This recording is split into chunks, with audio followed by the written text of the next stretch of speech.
Hello, people. Oh my, okay. You guys were waiting for me. I did not expect that. Anyways, hello everybody. Today, the music is too loud. Anyways, today, I am playing Lost River. And okay, first of all, before I continue speaking, the person in chat saying underrated lobby, I hope you realize that this lobby only has two good-looking spots, which is the main island and the tower island, and everything else is ugly as shit. By the way, thank you, Alexander, for becoming a member for foremost. I appreciate the renewal. And Qezarity is so underrated, it's crazy. Yeah, we'll get to it, because as you can see, we'll get to Qezarity quickly, because I only have 5 hours today, which is perfect, because I only have 3 hours to stream today, so hopefully I can make everything happen in time, I guess. I mean, the towers aren't too long. TOCS might take me like 7 hours, Totem 2 minutes, TOTJ 7 minutes, TOUH probably 3 minutes, and COIS 10 hours, because it's long as hell. Anyways, yeah, the only 5 things today. It's a very small one. Last stream, I'm not gonna lie, I ended the stream on a bit. I either way, I had to go, so I was like scrambling to think of a funny way to end the stream, and the woke mind virus gave me a blessing by inviting me to 10 Obby. So yeah, perfect. Anyways, TOCS. Oh yeah, this weekend, new monthlies are out. I haven't seen, where are they? Oh, challenge. I haven't seen what the monthlies are yet, but I've actually heard that they're very good this time from a friend who played all of them in one sitting, which is a good thing, because I'll also be playing them all in one sitting, so yeah. Unless I have to go, which is unlikely. Also, so yeah. Only good thing in TOCS is the music. I guess. I guess you're right. Even then, it's like not the best thing ever. But yeah, no, TOCS is absolutely horrendous. What do you think of Secret Universe? I think it's fun. But it's like, I don't know. It's really fun, but some of the things are bullshit. Like some of the secrets, and I'm not even talking about like the harder ones, I'm talking about some of the easier ones as well. I don't like some of the secrets. 3,600 is the worst secret to have. Why do I have to spend an hour plus in the game? Because it keeps on lagging, so I have to spend more than an hour in the same server. It's boring. It serves no purpose. Like when I was like trying to catch up to my team, it was the only secret I had remaining because it just literally takes an hour to do. And then there was also that one secret where you have to push it. Like, why do I have to push this janky-ass push box across the map? And I also did it as one of my last secrets, so a lot of the pathways were blocked off and I got screwed over. Basically, Secret Universe is good, but it has a lot of flaws, which I hope end up being fixed. Like, I hope in the future you can turn off structures, because it does cause quite a bit of lag, unfortunately. I'm doing great. I'm doing very, very well, luckily. And unfortunately, though, I think I'll only be able to do one stream this weekend. I don't think I'll have the time to do Time Lost and Towers this weekend. So I'm delaying it to next week, and I'm probably gonna make a community post about that. Maybe tomorrow, we'll see. But yeah, no, this week is gonna be a bit of a slow week. Only a ranking stream and then also a monthly stream. But it's fine, because it's like monthly streams are cool, so it's chill. Also, I'm really bad at this tower. But I refuse to VM it because I want to prove a point on how horrendous it is. Were you high when making the DCO? What DCO? I don't remember making any DCOs. Is this stream DEI or woke? The fuck do you mean? This stream is non-inclusive because I hate diversity or some shit. I don't know. I'm just like evil or some shit. Yeah, I'm not gonna lie, I got no clue. This stream is a stream, that's all you need to know. And today is a day, I think. Maybe. It'll be night eventually, but for now it's day. Your difficulty chart obby sucks. I've never made a difficulty chart obby. What are y'all on about? I've never in my life even made one. September monthly challenges will happen this Saturday. I'm probably just gonna like, later today, most likely after the stream, make a thumbnail and set it up. It'll happen basically 4 hours before this stream started on a Saturday, so yeah, that's when it's gonna happen. Oh, for fuck's sake. I'm really excited for the monthly challenges. I'm pretty sure I know some of them. I know that one of them is toast, but you're a toast. I think I suggested that challenge like 4 months ago, but at the same time, it's not an original idea, so I'm not sure. Then also, I know that one challenge has something to do with challengings and or challenging, because the person I was in DC with, Urbo, Red King NL, asked what is the shortest challenging, so I assume it was either like a challenge where it's beat challenging in 10 seconds, or beat 10 challengings in 10 seconds. One of those two. I'm praying it's the first one, because I swear to God, if we get another multiple challenge, that's just beat something in X amount of time, bro. I'm gonna be pissed off, bro. Lost River, stuff in under 25 minutes, was a terrible challenge. I hope we do not get a follow-up to that sort of challenge. And if we do, I am not gonna enjoy the month. I will not. You know what else I'm not gonna enjoy? This shitty-ass tower. This tower is actually... Okay. My worst stream in 3 days. What do you mean your worst stream in 3 days? Cough, cough. Okay, based off chat's reaction, I'm now confident there's probably, like, beat fucking... Well, okay, it's not gonna be 7. It's gonna be, like, beat 3 or 2 challengings and under, like... What's a good time? Like, for being diverse, I feel like a good middle ground would be, like, 15 minutes. Or if it's, like, actually difficult, it's gonna be 10, 7 minutes, something like that. It depends on what difficulty it's in. I would assume it's in either advanced or psychologically unsafe. If it's in advanced, it's probably gonna be some shit like 15 minutes. If it's in psychologically unsafe, it'll be 10 minutes, possibly even 7 minutes. Okay. But yeah. Let's say it's not that hard. Okay, so it's probably no, I doubt it's gonna be psychological unsafe. If it was psychological unsafe, it'd be beat intense towers or REM towers. What is up with all the Obelisk Tomorrow shit?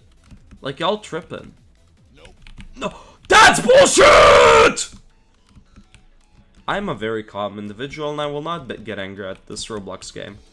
Anyways, fuck TOCS. I hated this shit in AToH. I hate it even more in JToH. Like, I can understand AToH accepting this tower. I mean, AToH, it's a fan game. Obviously, it has lower standards. So it's like, one bad tower slips for every once in a while. But getting this shit into EToH, bro, are we deadass? Like, how? Fucking bullshit. This is like, TOC is better than this, most likely. Matter of fact, it's probably gonna go below TOC on the tier list, because I genuinely find this tower awful. Oh yeah, Lost River is whitelist domination, and it's done in, like, the worst way possible. Like, you would think after Lost River's, like, failure, they're gonna do whitelist subrealms justice. But then you realize the next whitelist subrealm is fucking Ashen Towerworks, and that's not any better, is it now? We got Tower of Risking It All if it was set by a furry inside of there. We don't need that tower in the game. That's even worse than TOCS. We got shit like Rhythm Heaven inside of it, which is a loved tower by the community, but it's a tower I hate with a passion. What the hell just happened?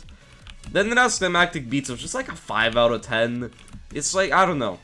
Ashen Towerworks, it's a swing and it's a miss. It has, like, quite a few bangers, but it also has a lot of misses. And by a lot of misses, I mainly mean Tower of Risking It All if it was set by Free. I mean, Zone 5B is a whitelist dump, but I think after Lost River and Silent Abyss, I think it'll be a good one. Not Silent Abyss. Ashen Towerworks. I think it'll be a good one. Also, one thing I didn't realize, Christmas event is happening. Adamir, like, came in chat last stream and said Christmas event is happening, and also Zone 5B is confirmed. I didn't realize, when he said Christmas, I thought he said Halloween. That's why I didn't get excited. We're getting 2 events this year, which was, like, the first time in how long? When's the last time we had 2 events? 2024, we had no events. No, 2024, we had Halloween 2024. There was Halloween 2024, I think. Yeah. And then we had Christmas 2024, but that's... I guess last year we had 2 events. 2024 Christmas and 2025 Christmas. That's like... Okay, did 2024 have 2 Christmas events, or did 2025 have 2? No, I mean, did 2024 have 2 events, or did 2025 have 2 events? Because Christmas 2024 came out in 2025. So now I'm confused. Which one was it? Was it 2024 or 2025?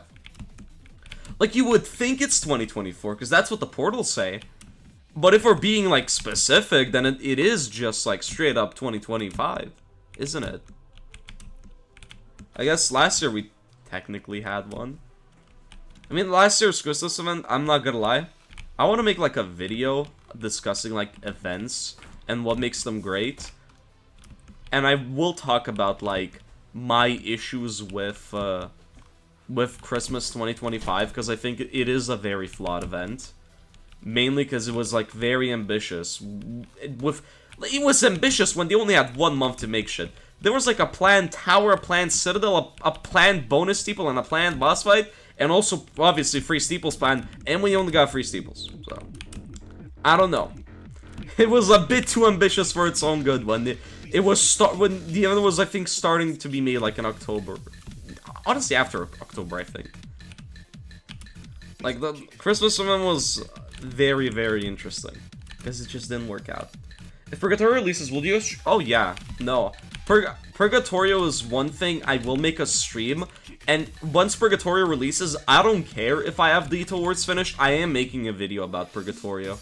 Like, completing everything inside of it. Similar to Zone 8. Main reason why is Purgatorio...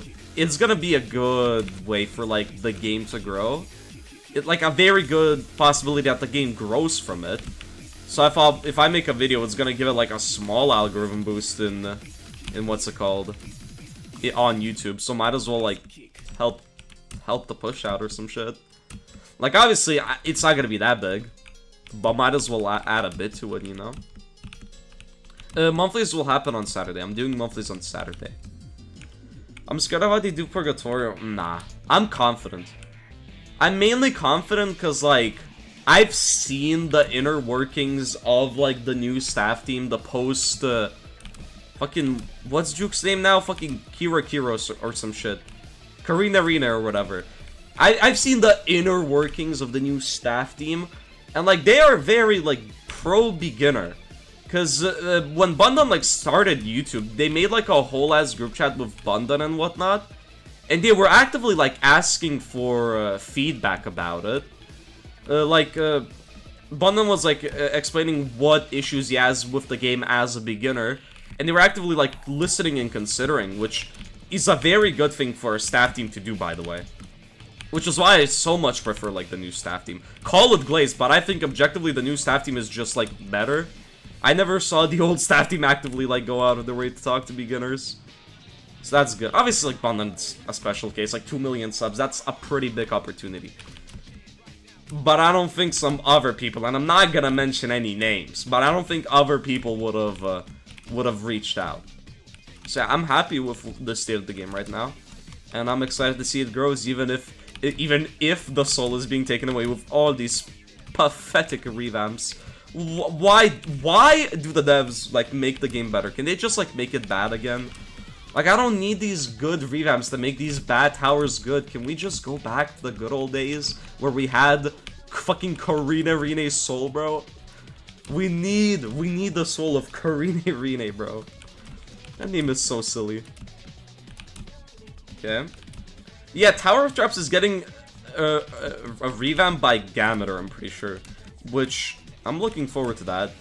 It has gotten the revamp in the past, for those of you who don't know, by Lightsynth, which, an infamous character in the community. If you don't know, bro basically leaked Silent Abyss and then said some false accusations. But bro also, like, spat some facts about Juke in the documents, so I don't know. But yeah, that's like the rundown of the whole situation. Yeah, TOT's second revamp. Is TOT the first tower to receive a second revamp? We know Terrible Mondays exists, because Terrible Mondays got, like, a big revamp and then, like, a mini revamp. I mean, Lightsynth did mostly bad, let's be honest, but denying everything in the document would be inaccurate, because I'm not gonna lie, I reread the document, specifically the fucking Juke part. Yeah, I'm not gonna lie, some of that shit there was actually true, which got overshadowed by the bad shit that was said. Not guilty. What is this? Oh, there's a secret. Yeah, I'll happily take that, because fuck this steeple, tower, citadel. I'll list tomorrow. What? Okay. Wait, why did I get the lighting changer back? I shouldn't have gone that way. Why is everybody suddenly shitting on the old TOT revamp when it got reverted? Dude, I've always been for the TOT revamp. I hate that people shout on it. TOT revamp was way better than what's it called? TOT was way better than what's it called? Revamp TOT was better than the original TOT. I stand by that. I think Lightsum did a good job on the revamp. Yeah, it might not have been the best way around it, but I still think it was made a lot better than what it is now. And the fact that the community hated on it, I think it was a holy switch up. Insane switch up. Like, I don't like the actions Lightsum did as much as the next guy. But like, he did kind of cook with the TOT revamp. It made the tower a lot more bearable to play. Because fucking Ring to Tower... You'll see when the Ring to Towers video with Scalfix releases, you'll see what happened on Tower of Traps. Let's just say both of us on separate days were stuck on it for like at least an hour. And you don't want to know what happened on Cold Hands. The Cold Hands incident was insane. Let's just say I have a lot of skill issue and leave it at that. I'm excited to work on the Ring to Towers video because it's genuinely, I think, so much funnier than Ring 1. Issue is, I'm lazy, bro. They call me Jukakala, by the way. I'd be uploading shit. Oh, for fuck's sake. God damn it. Okay. Cold hand skin. No! Dude, the fall off is insane. Holy. Holy. Oh my god. Fucking hell, man. This shit pisses me off. The hands were cold on that day. They probably... Actually, they might have, because it was during Christmas, I think. Yes, I got 10k. Okay. All I'm praying for is that Tower of Traps revamp is gonna make Tower of Traps good. Because let's go to the tier list real quick. Tower of Traps, I'm pretty sure... Yeah, it's an F+ tier. It can't go any lower. It's at the lowest tier possible. I'm not counting the pluses, the minuses. F is the bottom tier, whether it's minus, plus, or whatever. The pluses and the minuses are just like subcategories. Okay. 6-7 watching? Oh shit. Nah, bro, I'm not doing no face reveal. My ass is not revealing my face again, unless it's like in some video, but it's like in not a forced way. Okay. I played Gamma's revamp and it has... Oh, okay, Gamma revamp good, that's good. I cannot believe they're turning Tower of Traps into Gamma slop. This is so sad. I'm literally crying right now. Oh shit, okay. Okay, now, compact spaces is like... I don't even know how to describe it, but once you start loop failing it, that's when you understand how annoying it is. I'm getting pretty lucky with it, so I'm not actively getting frustrated. But I know how much I would be if I started loop failing it. Because this tower takes years to do. Like, years upon years upon years. I genuinely hate this tower as much as, like... I don't know, like, TOFR. It's not as much as TOFR.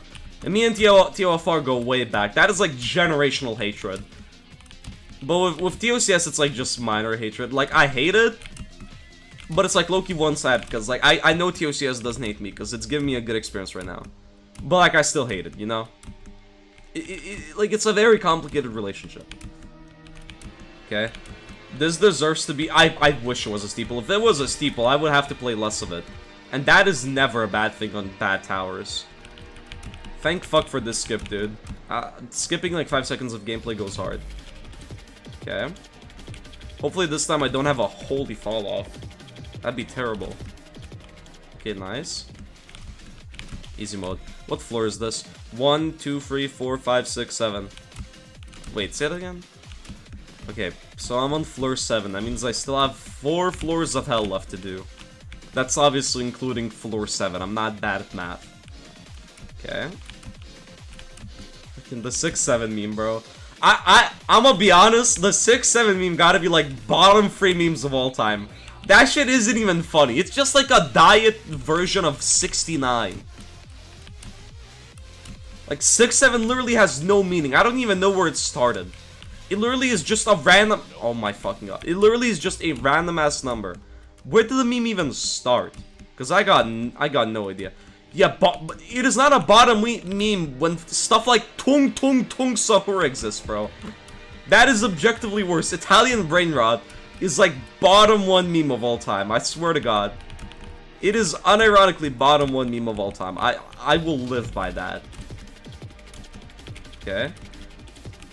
It's common 2 numbers in sequence. I guess. Why was 6 afraid of 7? Because 7, 8, 9. Oh my god, I said the thing. Okay. Why'd I go here? Dude, it's hard to see this shit when it's dark. Holy. So they make the skip impossible when you get the lighting. I low-key gotta fall off now. So I get the lighting gone. You see, Mango is also one of those, like, memes that's, like, kind of unfunny. Because it's, like, it came out of nowhere and it has no meaning. It's just a guy saying Mango, like, 3 times. And then, like, a big-ass troll face appears on screen. Like, we are going back to the 2018 era of memes. And 2018 had to be, like, the downfall of memes or some shit. I don't know. I don't really remember the meme lore, I'll be honest. Okay. Actually, no, 2020 is when the shit started to go downhill. 2020 was, like... It is horrendous. I remember nothing being funny in that year. Okay. Nah, dude, MLG era? MLG era is peak. Like, don't diss. Like, MLG was my brain rot, dude. Do not diss my era of brain rot. MLG was peak, dude. 2016 was peak. What are surreal memes? Is it like the backroom stuff? Okay. Alright, floor 8. Oh, this floor is horrendous. I know this floor. I hate this floor with a passion. This is genuinely some of the worst, like, gameplay I think I've ever played in my life. Yeah, MLG at least was made by humans. Now we got fucking Tung Tung Tung Soher being made by ChatGPT. Okay.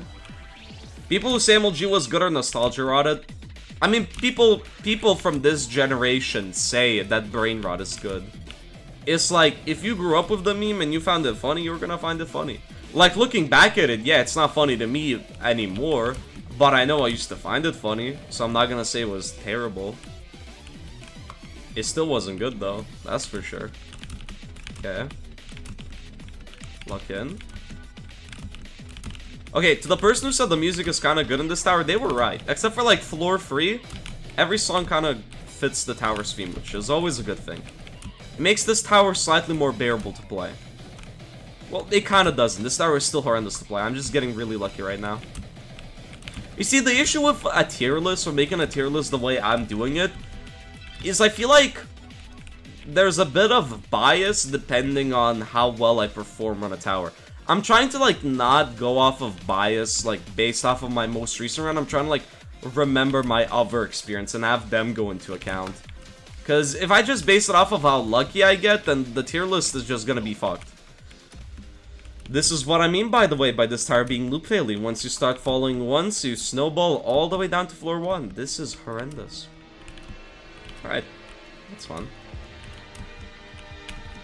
One thing, what my background was a child was Minecraft Monster. Oh, Minecraft Monster School, bro. Thank fuck I didn't grow up watching Minecraft Monster School. Like, I swear to God, there are 2 pipelines you could go down as a human back in, like, 2015 era of YouTube. You either watch DanTDM or you watch Monster School. And there was one that's, like, significantly better, and it's not even a question. What's your favorite brain rot? I don't have a favorite brain rot. They're all bad, for most of them. Like, it's funny to laugh at sarcastically with friends. But it's like, unironically, I would never laugh at any of them. No, DanTDM was the GOAT. He just chill like that. Okay. Fucking hell, man. Okay. I'm not gonna pull out VM, but I really want to. By the way, if I didn't mention it already, I only have 3 hours to stream today, so hopefully I can make everything in time. Issue is, I'm having a skill issue right now, so I might not even have that happen. We'll see. Nah, I'm not gonna VM, I'm so far. Sunk cost fallacy. I'm so far into it, I can't give up. Okay. I think that's what it's called. Yeah, I'm doing it. I'm doing it. I mean, Totem isn't that long. Totem is like 30 minutes long. It's not that bad. As long as I don't loop fill for that long, it should be chill. I will not VM the tower. Okay. By the way, guys, after some recent events, I don't know which recent events, but what do you think my sequel to on April Fool's will be like? Let's just say it'll be something similar to what you may have experienced recently. What do you guys think? Will the sequel to my April Fool's Tower be good next year? I think it'll be amazing, personally. It'll be peak. No, it'll be peak, trust. Y'all are hating so fast, it's not even out. Okay.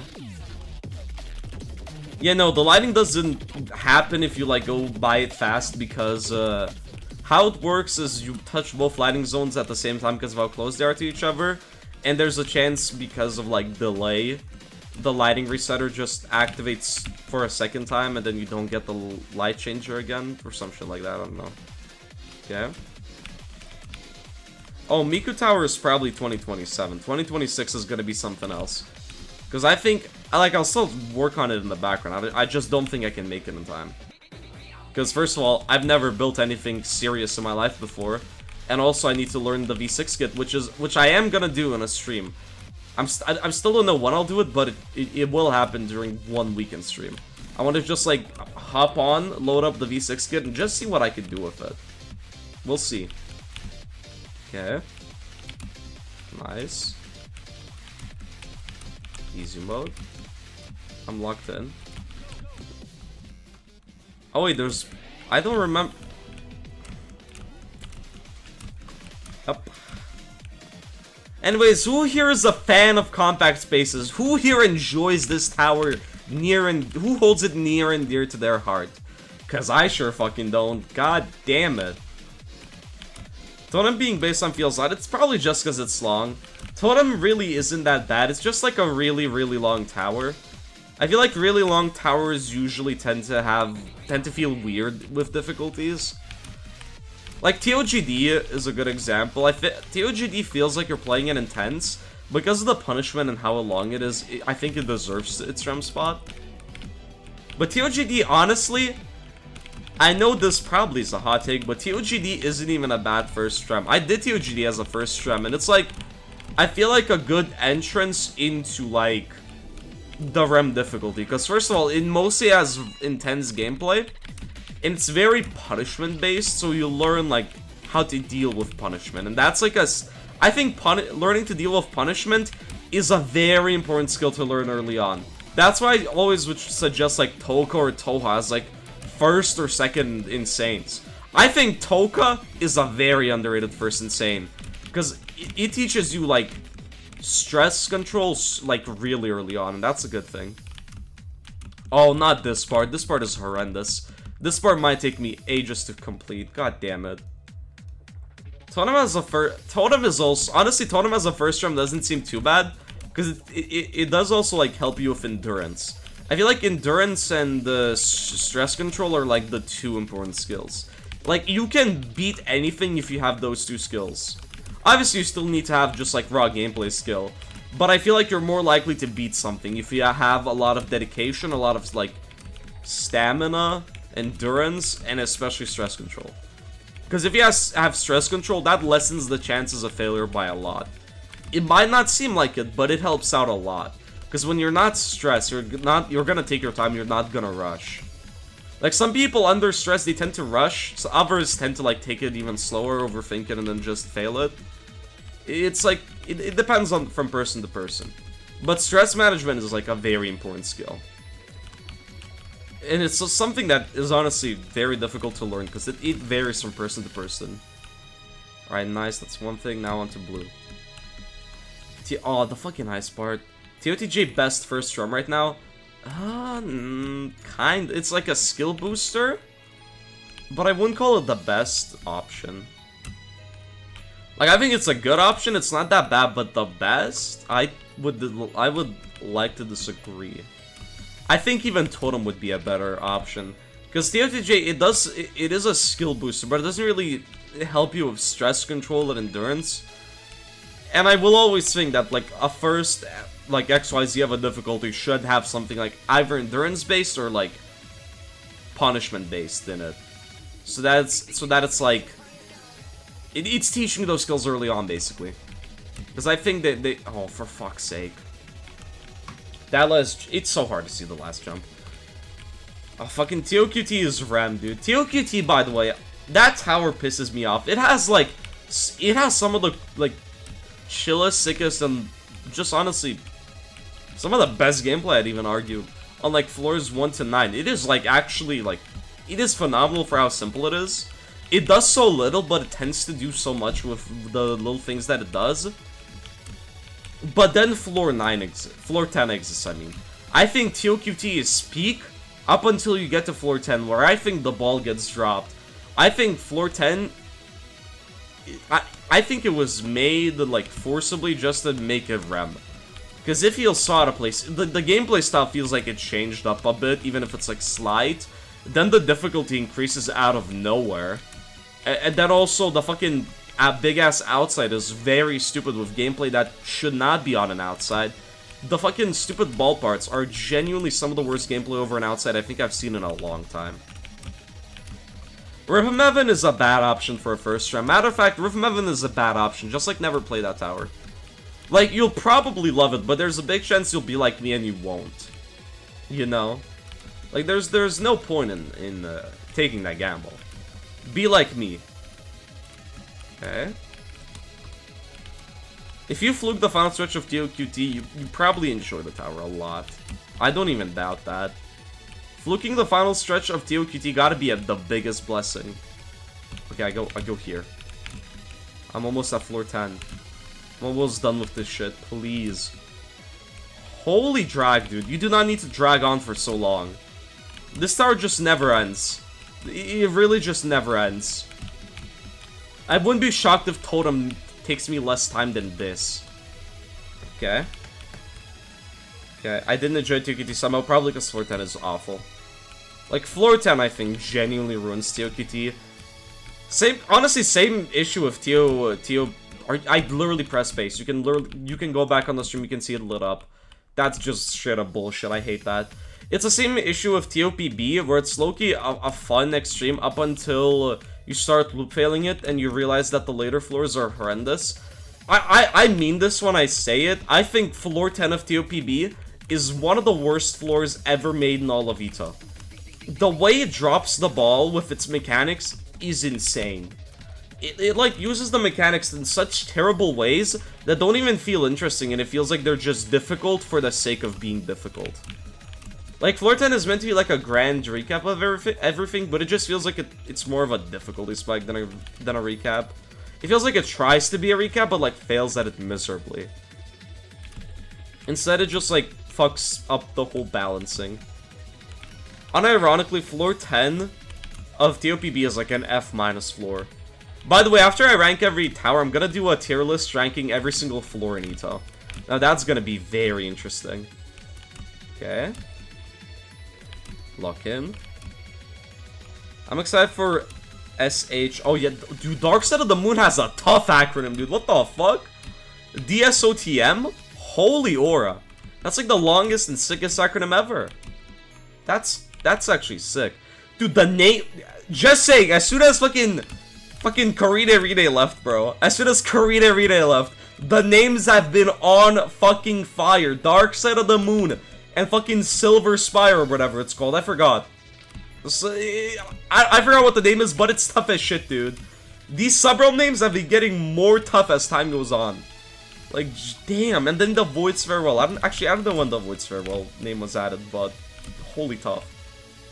Yeah, Steel Spire Horizon, that's the name. It's so good. I mean, it sounds random. How can you say it sounds random if you haven't even seen the damn lobby? Of course it's gonna sound random without the context of the lobby.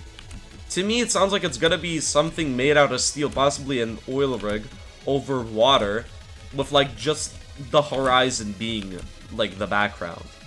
Or whatever. Like, just the big-ass open sea. Like, Steel Spire Horizon, the name makes me think the lobby has so much potential. It is, like, for a beginner subrealm as well, it gives a good false impression, because we got subrealms like fucking Ashen Tower Works in the game, bro. Holy shit, Ashen Tower Works gotta be, like, bottom 2 names in all of EToH. Who the fuck is Ashen, dude? Genuinely, like, let's be honest.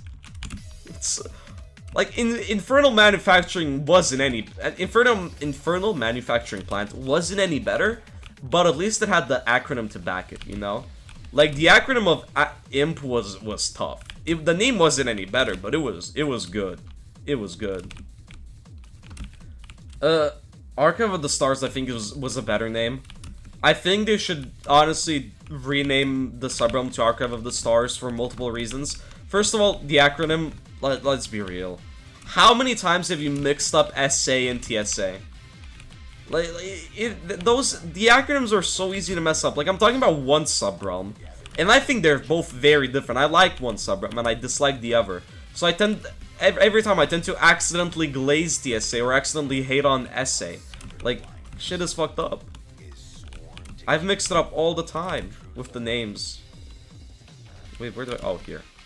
Like, I think Archive of the Stars should just be the name. First of all, it sounds better. Second of all, it's, like, tough, so, you know. Okay, lock in. Ashen Towerworks of Hell. Yeah, no, some of the... Oh my god. Some of the subrealm names were not it. They just were not it. Okay. But it's fine, because they're low-key making it up with these new names. Steelspire Horizon. Holy... Who the fuck is Steelspire, and where can I find them? Because, bro, we would be great friends. I want to see Steelspire, bro. He's my goat. Okay.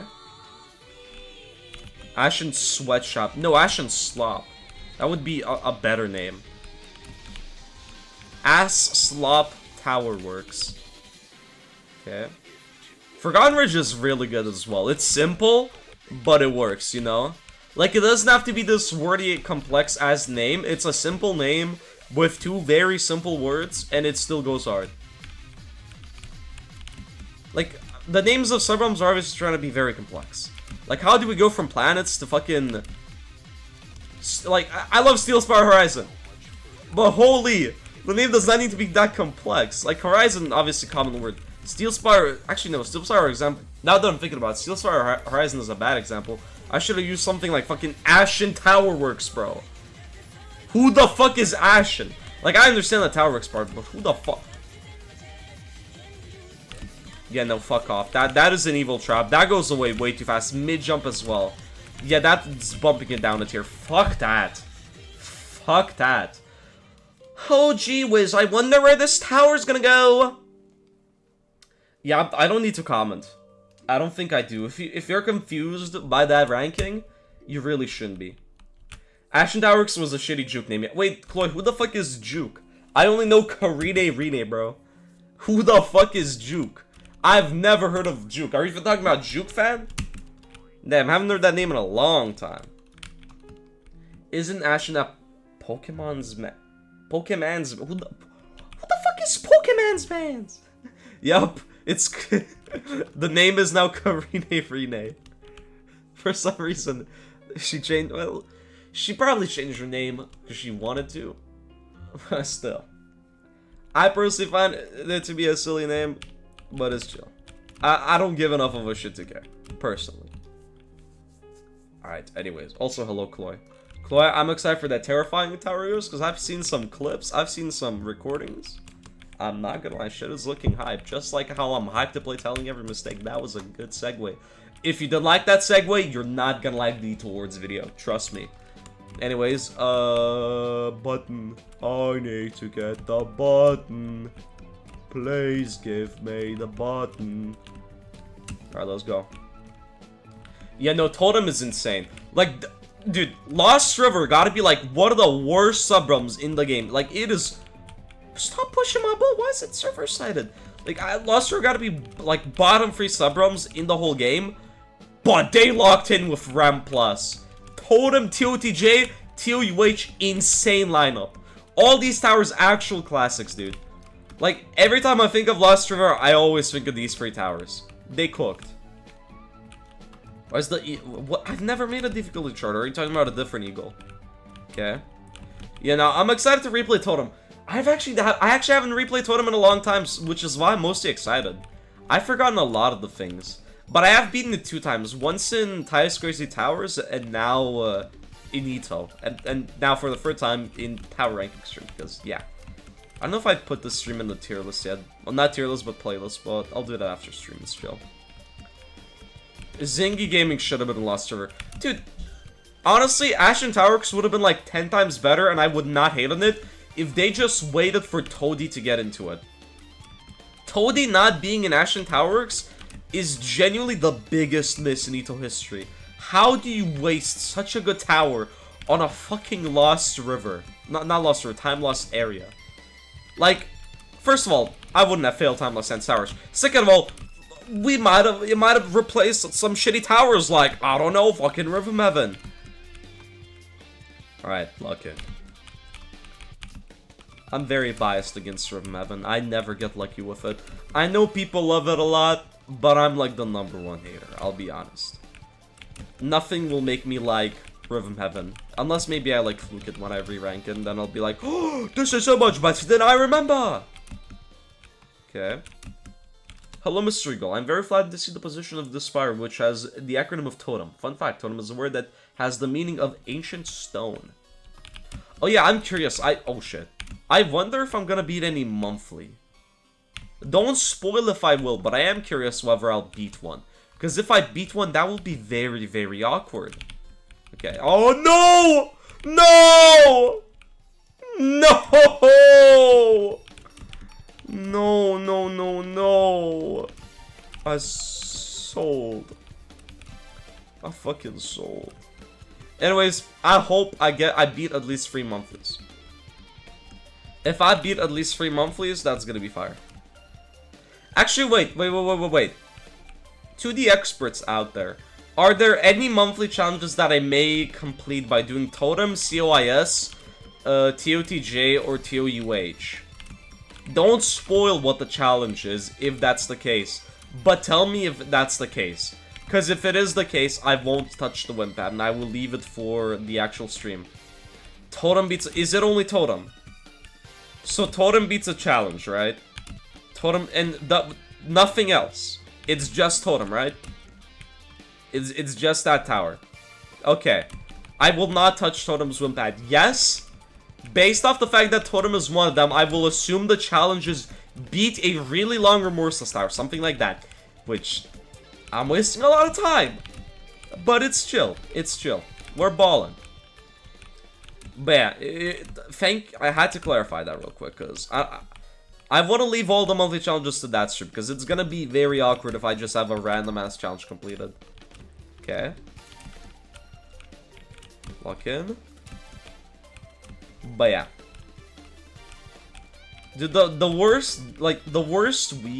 worst month of monthly challenges will be the one that includes risking it all through a set by a furry or flame restoration. I swear to God, if I ever see a challenge beat TOFR or TOWIA, I will crash out and I will not complete that challenge out of pure principle. Totem is just L2, yeah. Totem is Towel if it was made by... Actually, who made Totem? Let me see who made Totem. EToH Wiki Totem. Okay, Totem is made by... Teme... The Burbs word Sark the second. Yeah, so Totem is like Towel if it wasn't made by a bad person, you know? Because it's made by multiple people.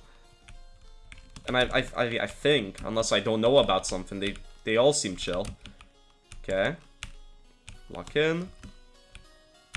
Lock in. Okay, I need to make my over here. Yes. Easy mode. Deltarune. Okay. Place your bets. How many Deltarune Chapter 3 and Chapter 4 songs will there be in the next area? Which I think is Steel Spire Horizon.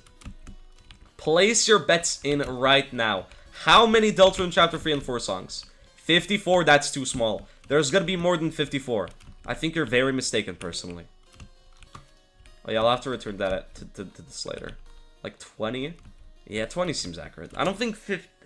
There's probably gonna be less than 54, but probably more than 20. Okay. One of the builders made the Toog. What the fuck is a Toog? Is it like a D's nut stroke or something? Because I got no clue. Okay. Based off the fact that it's misspelled and both are green, I think colors don't matter. Okay. I was correct. The roles are now reversed. You see, this is why reading... This is why reading is important. Oh, you mean Tower of Ooey Gooey? Nah, yeah, no, never mind. I take back my statement. Yikes. Yeah, no, I know about Tower of Ooey Gooey. When I learned about it, I can say I was quite shocked. Okay. Are we talking about Ooey Gooey? I don't know, probably because fucking somebody who made Totem made the tower. Oh, yeah. By the way, I'm not gonna lie. I think as a bit of motivation, I'm gonna do something. I'm not gonna buy Silksong until I finish the EToH awards. How do you guys like that? Cause like, I really wanna fucking play Silksong. But low key, I need to also finish the EToH awards. So I might give myself that little bit of motivation by not getting Silksong until I finish the EToH awards. It has to release one way or another. And I will sacrifice it. I will sacrifice myself for its release, if need be. Yeah, I'm not playing Silksong for at least 7 years. What? But I pressed the button. Oh, there's a new button that I need to press. Duh, that makes sense. See, I didn't think about that. You see, now I'm taking a lot of damage, and that hurts me very much. I hope I don't die. If Silksong is made, well, I guess I'm not missing out. Maybe you'll get to play Silksong DLC when it releases after 7 years. Dude, I'm so happy I first played Hollow Knight this year. Because I didn't have to wait for Silksong at all, basically. Like, I know some of y'all have been waiting for Silksong ever since y'all were born. My ass, I just had to wait a couple of months. It's chill. Dude, I missed out by not playing Hollow Knight for the longest amount of time. Shit is peak. Why is there a question mark? Oh, because it's a floppy platform. That makes a lot of sense, actually. Totem is co-ed B-side. Not really, but I can kind of see it. It has that, like, creative charm to it. So I do agree that it has some, like, co-ed maybe inspired elements, but it's really... But I think it's good. Dude, I have Hollow Knight stuck on 111% because I'm gonna be honest. I'm too fucking lazy to do Pantheon 4. Like, it'd be fun to do Pantheon 4, but my ass is not doing all that. I'm too lazy. Need to bring back the old description. What do you mean old description? Of what? What was the old description of the totem badge? And what did it change into? No, Pantheon 4 is good. But I don't want to spend multiple hours learning Pure Vessel. That shit's gonna take me ages. Okay. Don't fall anywhere outside except F10. By the way, you can't clip back in. That's fine. If need be, I may or may not pull out a special tool called mobility that is not horizontal, but instead it is the opposite. Okay. Okay. I said it was supposed to be a juke style tower. What did it turn into? What did it become? Okay. Oh, for fuck's sake. Diagonal mode. Well, diagonal is not the opposite of horizontal, though. That's the thing. That's the thing. Okay. I mean, here's the thing. If it was trying to be a juke tower, then it wouldn't be added to the game because it wouldn't have been finished. Like, this tower actually got finished, which is why it's not a juke style tower. Like that, the description was flawed to begin with. Let's be honest. Like, let's be fully honest with ourselves. The diagonal is like a 50% opposite, isn't it? Kind of, I guess. I don't think that's really how it works, but close enough. Yeah, you gotta be careful not to touch the zones, otherwise I die. Otherwise I die. Okay. Okay. TOHK Star of Hollow Knight. Ooh. I'm actually excited for Iwanakaza. I think Iwanakaza is a Neta that I really enjoy because it actually has good gameplay. I feel like a big issue a lot of times with Neta towers tends to be that I think the gameplay usually ends up being pretty bad and the net salvages it. Obviously, that's not the case for everything. But I think some towers, and a lot of you might disagree, I think some towers like TOAF have really bad gameplay, and the only reason the tower is good is because of the nets. Like, I really don't like TOAF's gameplay with no nets. I had to play it because of one monthly challenge where you had to, like, do it with less than 5 fails, and it was horrendous.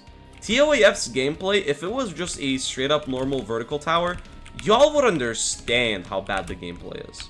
It's salvaged by the fact it has nets, but it is atrocious. I think a net tower with good gameplay has gameplay that is fun even without nets. Haiwanakaza had a challenge where we had to play it without nets, and it was phenomenal. I loved it a lot. How do you even pronounce it? I say Haiwanakaza. It's probably not how you say it. I just say Haiwanakaza. Like, it is definitely the wrong way to say it. But I don't care. Haiwanakaza. Yeah, no, fuck off. I'm gonna say Haiwanakaza. Okay.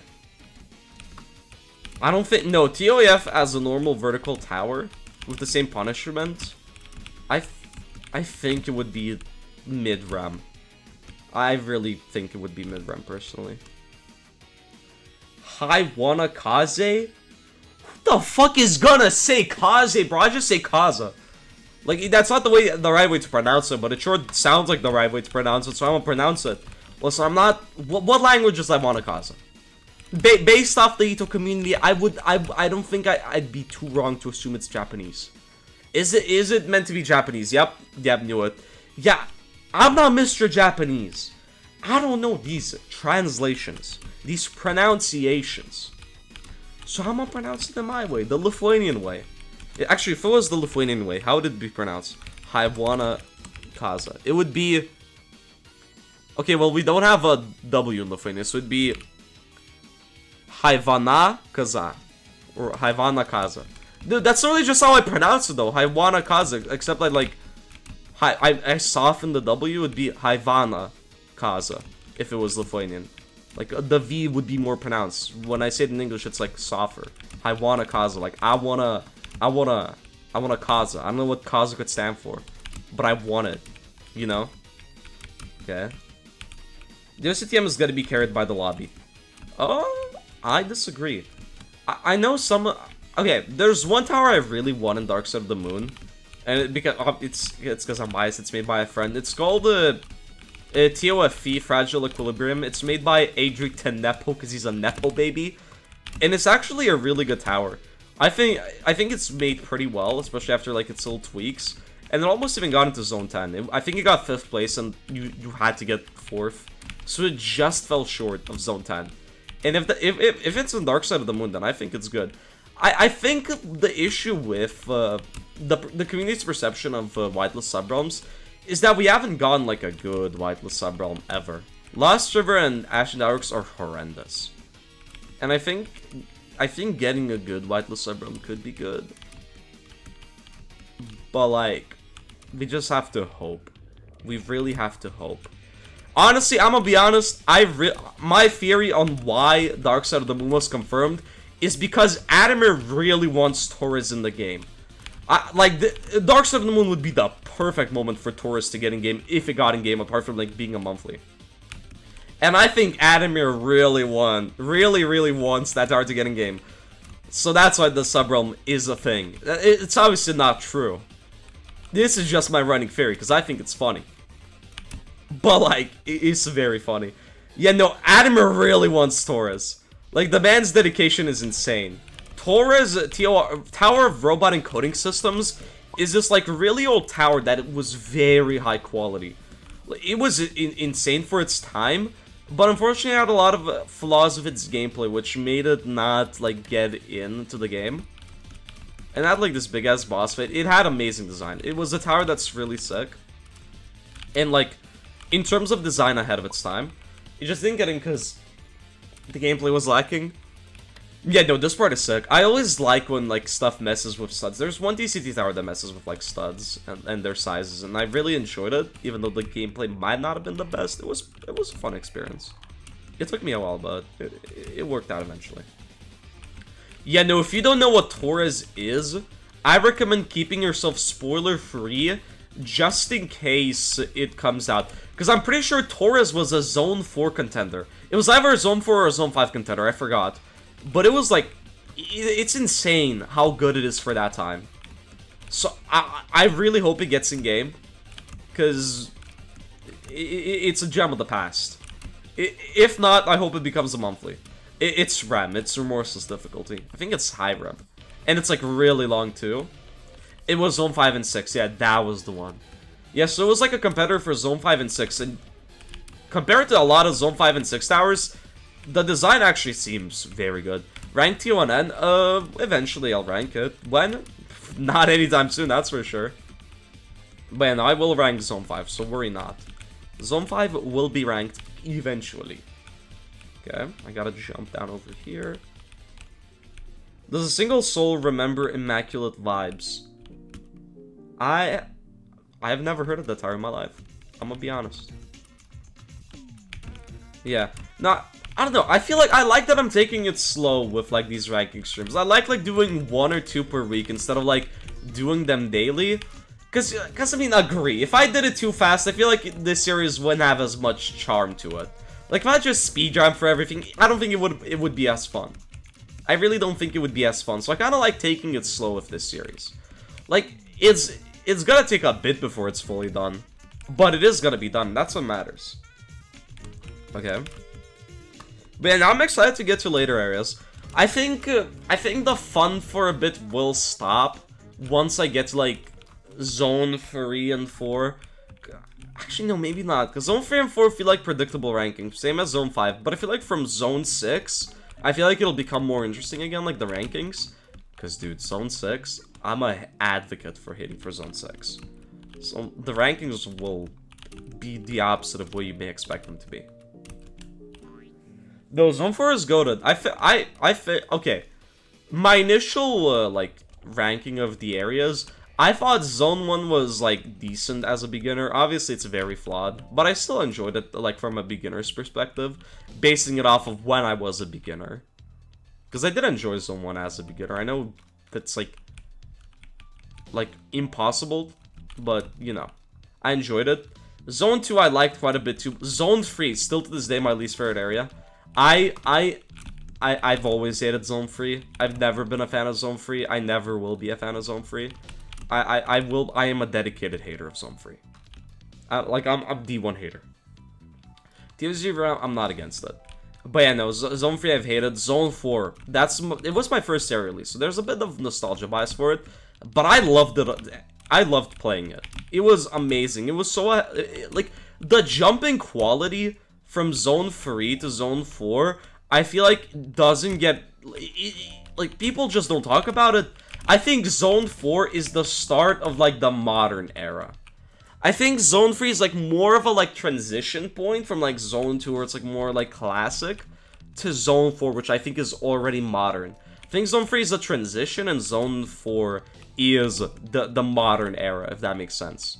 And, like, as a Kickstarter of the modern era, I think it did a good job. Then Zone 5 fell off hard. Zone 5 is horrendous.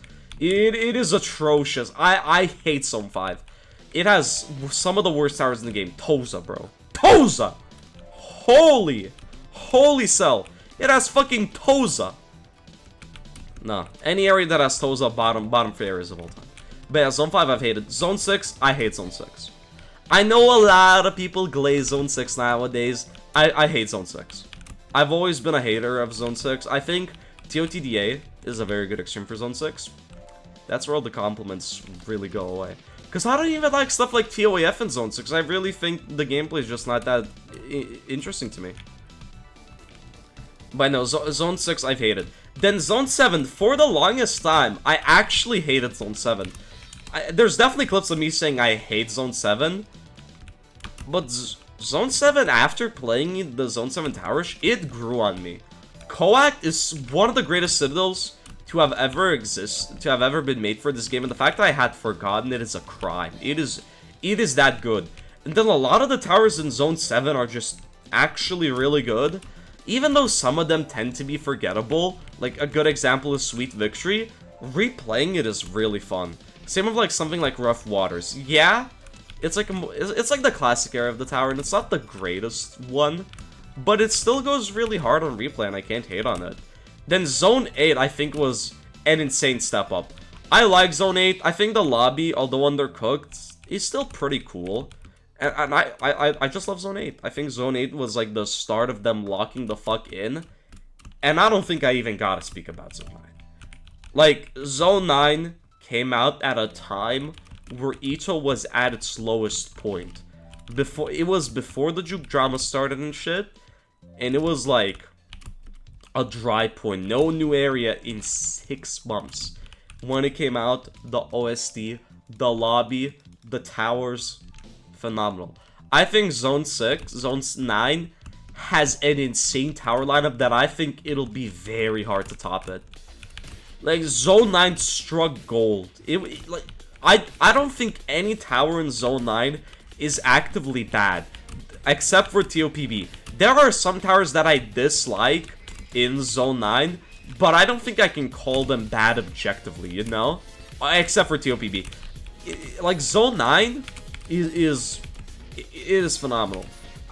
It struck gold, and it made me fall in love with the game again. Because I'm gonna be honest, if not for Zone 9, I probably would have quit the game.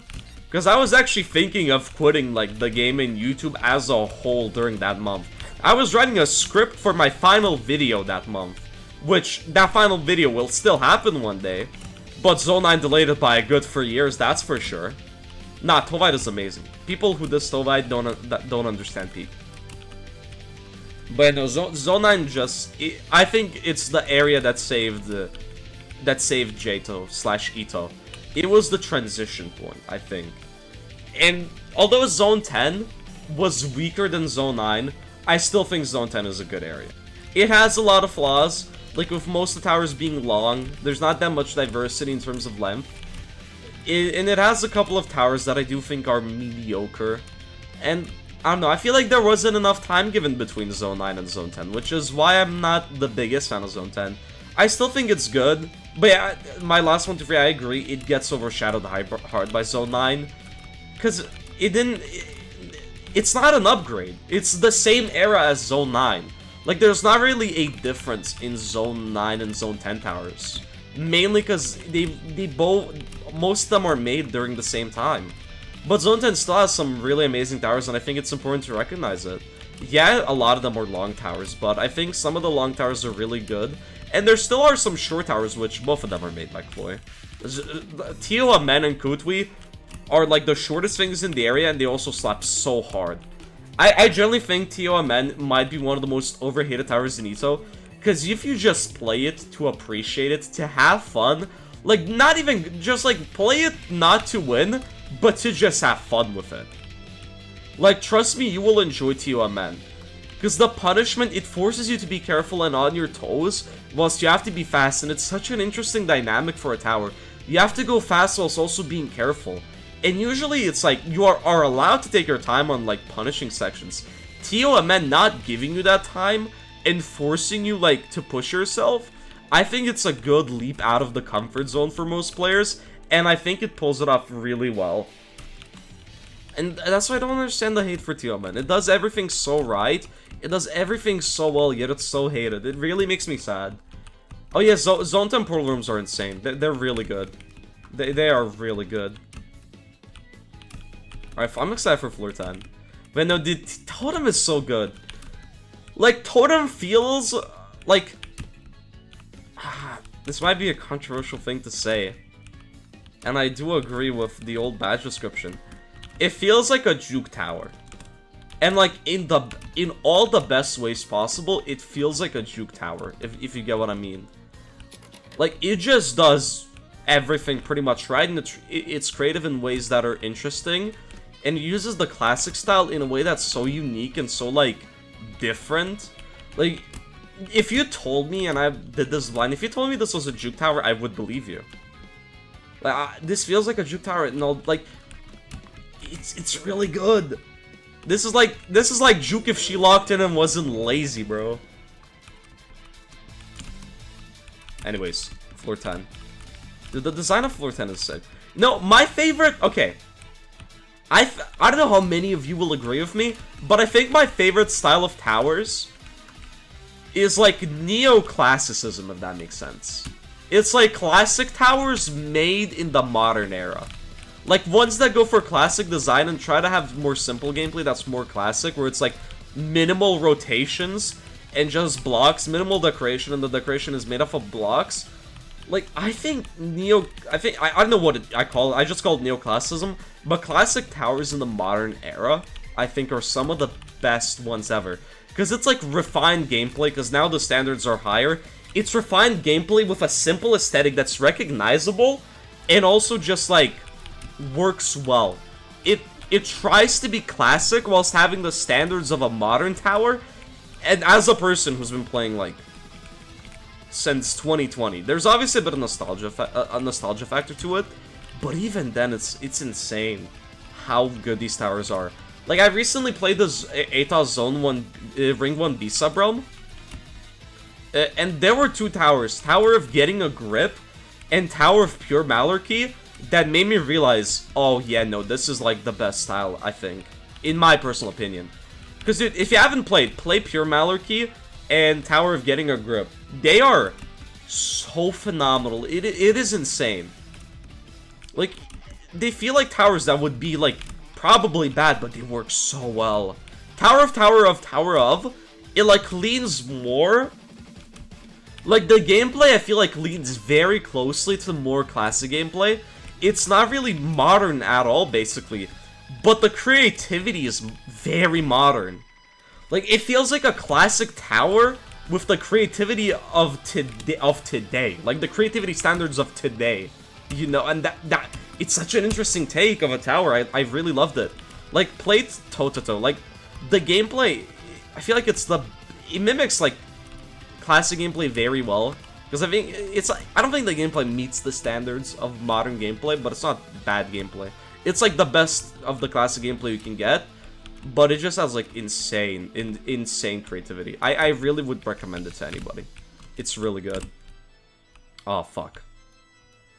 Another tower that I think is like, I don't know if it counts for like neoclassicism, but I think it does. Taking a seat from sitting down, I mean, from TCT Ring 3. Sitting down to this day is like one of my favorite Insanes, if not my favorite. I think Toram and Tea Time are better than sitting down, but it's like my third favorite Insane in the whole game. It's really good. I would recommend it if you want to do it, just an Insane for fun. I haven't seen the Toto secret ending, but I think I know how you activate the first step. But yeah, no, I like, neoclassicism gotta be one of the best styles in towers. I love it so much. And I'm happy that there's a one thing I'm really happy about is that EToH isn't denying its roots. Like, it is not trying to deny its roots. It's not trying to get out of the classic style. What I've always loved, and I still love about modern areas, is that there's always, like, that one tower that's, like, classic representation. Oh. Guys, first of all, CFB LNenses, I said it right. Thank you very much for the €2, and thank you for fulfilling the goal. EToH Awards 2024 has officially been cancelled. Thank you very much, it's gone. But yeah, no, what was I saying? Can somebody remind me what the fuck I was saying?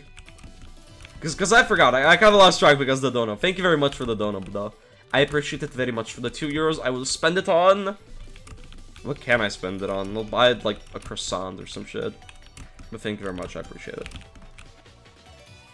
Oh yeah, classic tower. I like that there's always classic tower representation in modern areas. And I love that there's always at least one tower that does that. Zone 4, Tofast. Zone 5, What does Zone 5 have? I mean, Zone 5 is shit, it doesn't need to have anything. Wait, what does Zone 5 have, actually? What does Zone 5... I'm trying to think, what does Zone 5 have in terms of, like, classic representation? Oh no, I almost got spoiled. Thank fuck I wasn't looking. I guess Stairs to Spare, kinda? Stairs to Spare is, like, the closest thing to it, like, I guess. Isn't that... Anticlimactic... I think... No, Anticlimactic Outcomes. That's, like, yeah, that's, like, classic representation. I'd count it. Then Zone 6 has TOBC. Zone 7 has, what was it called? Rough Waters. Zone 8 has X-Man. I consider X-Madness like more of a classic style sort of tower. It's like a very wide range. Zone 9 has Tofu, which, by the way, overhated tower. Tofu is amazing. Also quadruple B. And Zone 10 has Men. Like, I like that there's some classic representation in modern areas. I think it's very cool that that's done. Because it's like, it feels like it's still trying to remember its roots a bit. And it also shows that the community also hasn't forgotten the classic style. It's still appreciated, and I like that people are like trying to take a modern take on it. Like, modern classic towers, I think one of the reasons why they work is because of the limitations. When you're making a classic tower, you are limited in many ways. Like a lot of more classic towers, like neoclassic towers, they barely use rotations that are like more vertical. It's usually it's usually stuff like that. It's like that. It's more horizontal, if you get what I mean. And I feel like because of limitations, you are forced to be more creative, and that's what I like about it. Oh, I forgot. Well, I've beaten any tower that is intense or hard and has a real name in its acronym. I forgot to not touch the web pad. Oops. Well, I'm not gonna look. I'm closing my eyes except I'm putting. Yeah, guys, I completed the challenge. How do I press the X? How do I press the X? I think I clicked a different button. I'm not sure. Yeah, okay, I heard. Yeah, okay. Yeah, well, that's one challenge less for me, I guess. I'll explain it in the stream, or I'll do it myself. I don't know. Anyways, Totem. I'm not gonna lie, dude. Totem is really good. Like, I genuinely think it's an S+ tower. Like, the fact it's in Lost River is crazy. It's actually insane. I think it's better than TO. Oh, thank you CFB Bagel for the €2. I don't know what I canceled. But I'm canceling it twice. Fire emoji. Wait, why does it show your name as something different now? That's weird. But yes, thank you CFB Bagel for another €2 donation. You canceled the EToH words. They're not happening anymore.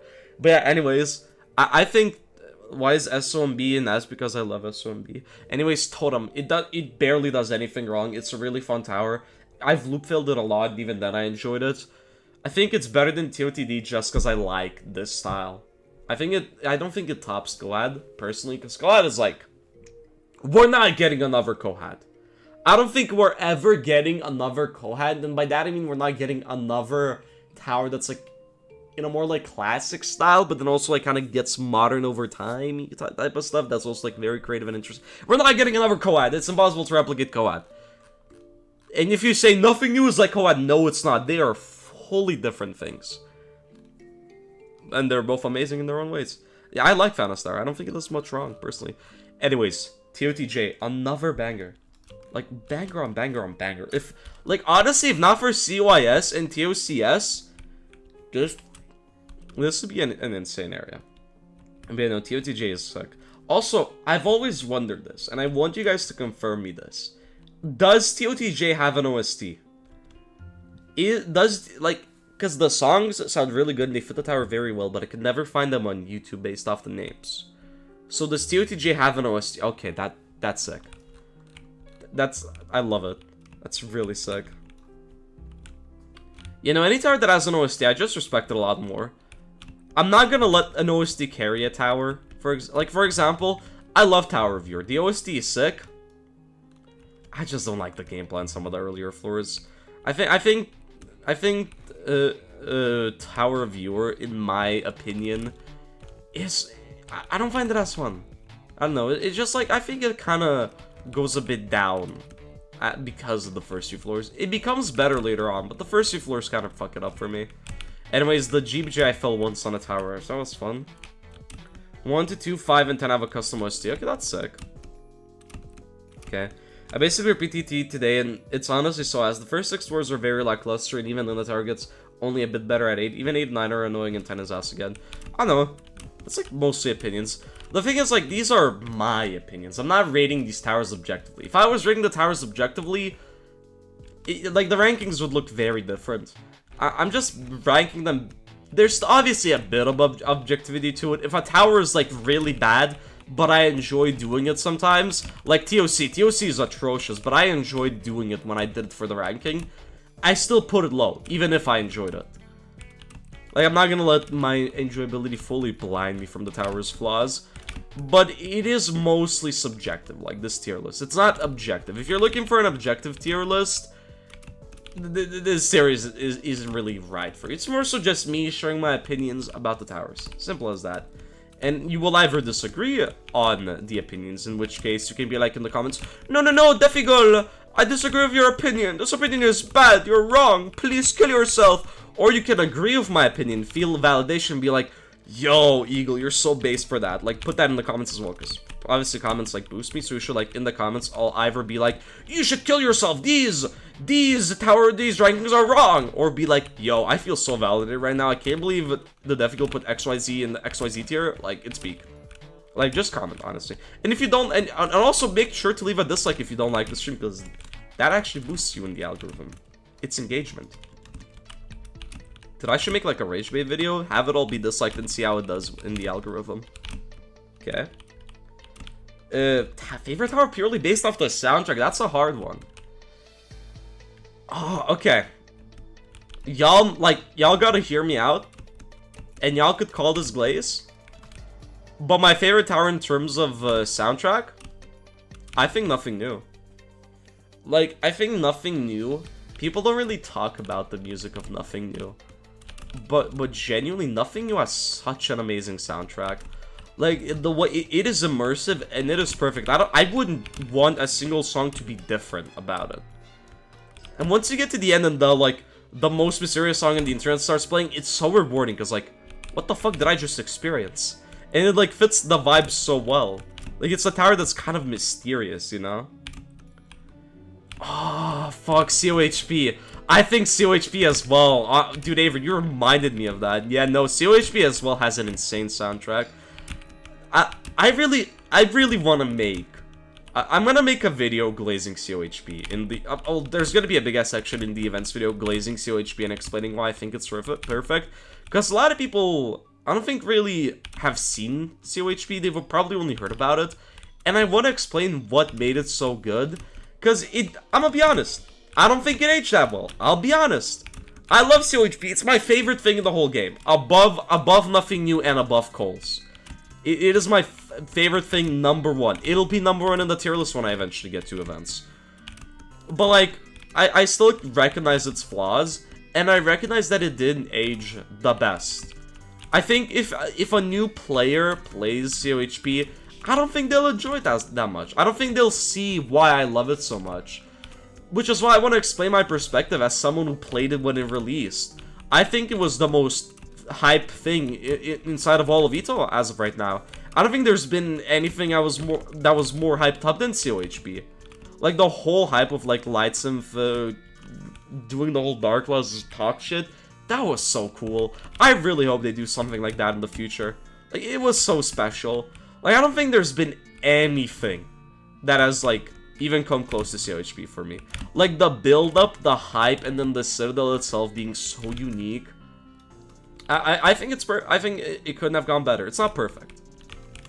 But it's perfect in my heart. And that's all that matters. You know? It's wholesome. Zone 9 is the closest anything has ever come to COHP. Coles and COHP are what made me fall in love with the game initially. Zone 9 is what made me fall in love with the game when I lost all hope in it.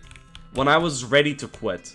Like, Zone 9 and COHP are probably my two favorite releases in all of EToH. Like, I still remember back in the day, like, fun fact, COHP released the same day the fucking Lil Nas X concert happened on Roblox. And it was, like, very laggy. You could not go into what's it called? Into the portal because of how laggy it was. And I remember just booting up Punky Nil's stream. And dude, fucking, first they did the fucking Lil Nas X concert, and then they played COHP. And dude, that shit was sick. Like, dude, Prime Punky was peak EToH content. I'm gonna be honest. Like, the fall-off needs to be studied, but Prime Punky, I'm gonna be honest. Bro had a legacy. Unfortunately, it got wasted. because of goofy ass temptations. But yeah, no, I like booting up that stream. It was sick, dude. Just like experiencing for the first time, it was insane. Because I wasn't good enough to do it. I knew I probably wasn't gonna do it, but I still tried.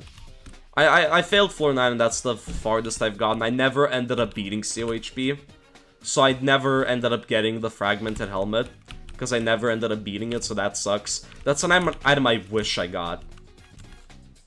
You get the joke? But yeah, no.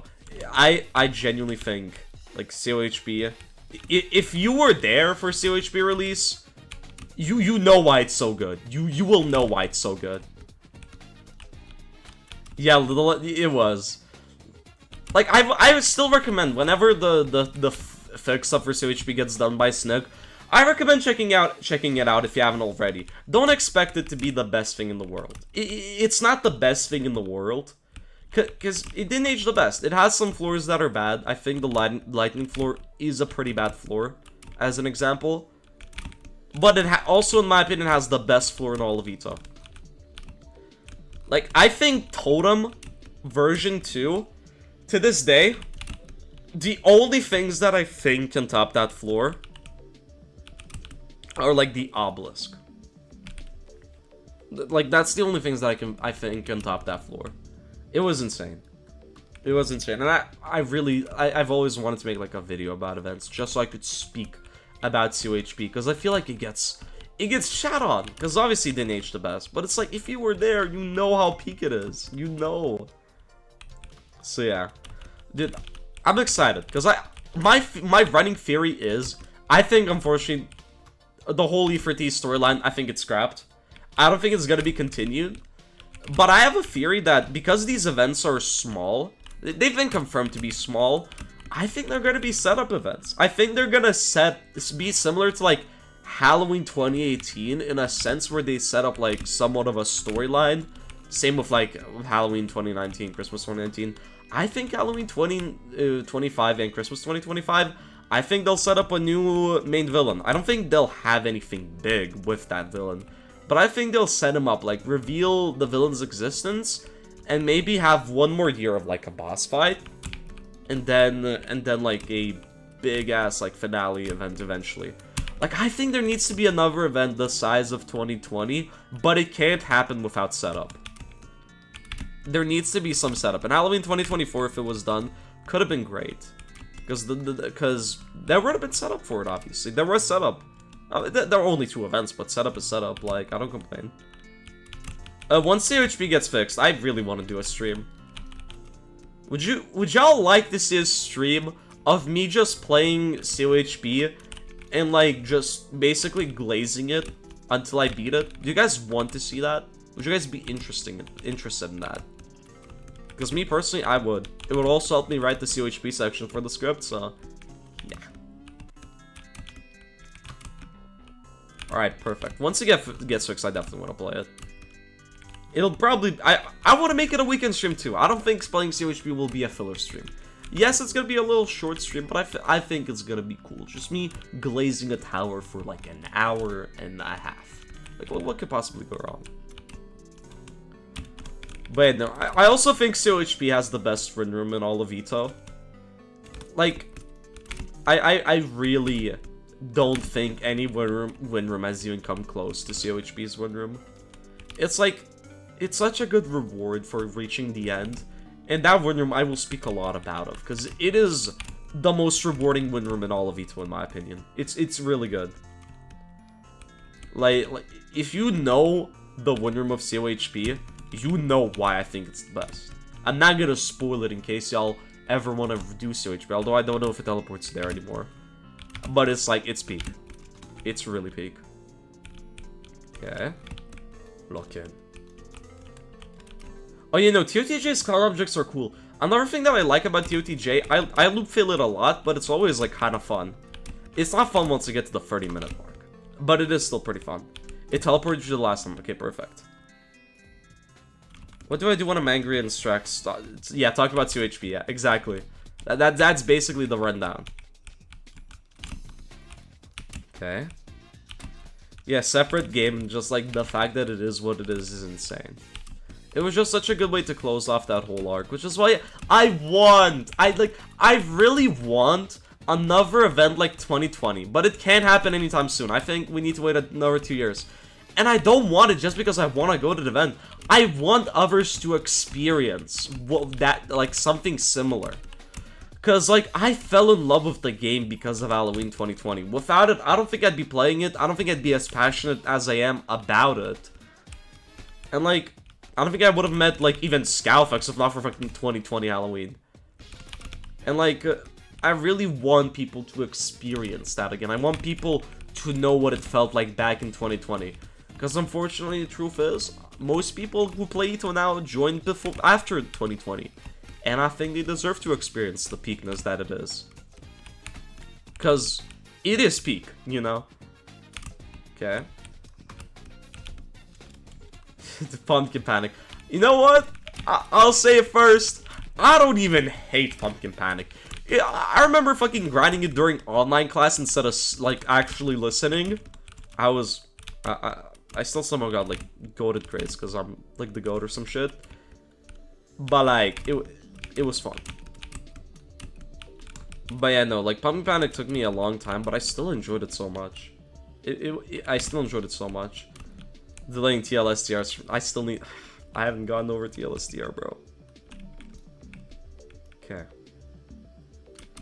What's a good rem to play since I recently beat TOMF? I always say this to everybody, because people's skill sets vary. I think the best way to find, like, your next, like, hardest or next, like, progression in your skill, just try to all jump a lot of rems, or just check out a lot of rems from like, a similar difficulty. Now, there's now a system, tower completions, obviously, that lets you do that so easily without needing to open up a wiki. Just, like, scroll to, TOMF. Where's TOMF? I think it's on the higher end. No, not TOMF. Yeah, TOMF. Like, look at TOMF and just, like, play stuff that's, like, either slightly below, slightly above.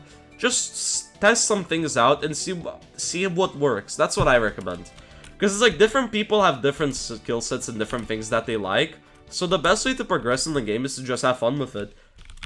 In my opinion, the best part about EToH and why I think it's such a good game is because it basically gives you the freedom to carve your own path up until you get to Terrifying, in which case you're fucked, dude. There's no more freedom. There's, like, only 3 good towers you can do.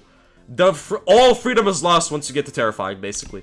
But, like, up until Terrifying, you have a lot of freedom, and you can choose what to do. And I feel like a lot of people tend to not take advantage of it and just, like, ask, what should I do next? What should I do next? I think, to me, what made EToH so fun was just exploring different towers, not even asking people, what should I do next? Just, like, explore. See what you like, see what you enjoy, and whatever sticks, sticks. Like, the best way to improve in EToH is by having fun. If you're not having fun, then might as well not even play the game. It's like, enjoy it, and even if you don't beat it, I feel like a very important lesson that tends to kind of never be, like, not a lot of people tend to learn it, but I think it's an important lesson that fucking COHP taught me, bro. Sometimes in EToH, it's just okay to quit. I'm gonna be honest, it's just okay to stop doing your grind. It's okay to quit grinding whatever you're grinding if you're not having fun. Like, if you're not having fun, then why grind something in the first place? Just, like, either take a break and do it later when you're better at the game, or just do something else, like, move on. It's okay to quit sometimes, because I think it's very important to just enjoy the game. If you're not enjoying it, then I don't think you're gonna have, like, the full experience, you know? Wait, did TOT get revamped already? Is the revamp in the game? Because if it is, then I'm gonna have to rank it. Oh, it's still being made. Anyways, TOTJ, another tower that does nothing wrong. It is insanely good. I think it's such a good pick. Where do I put it?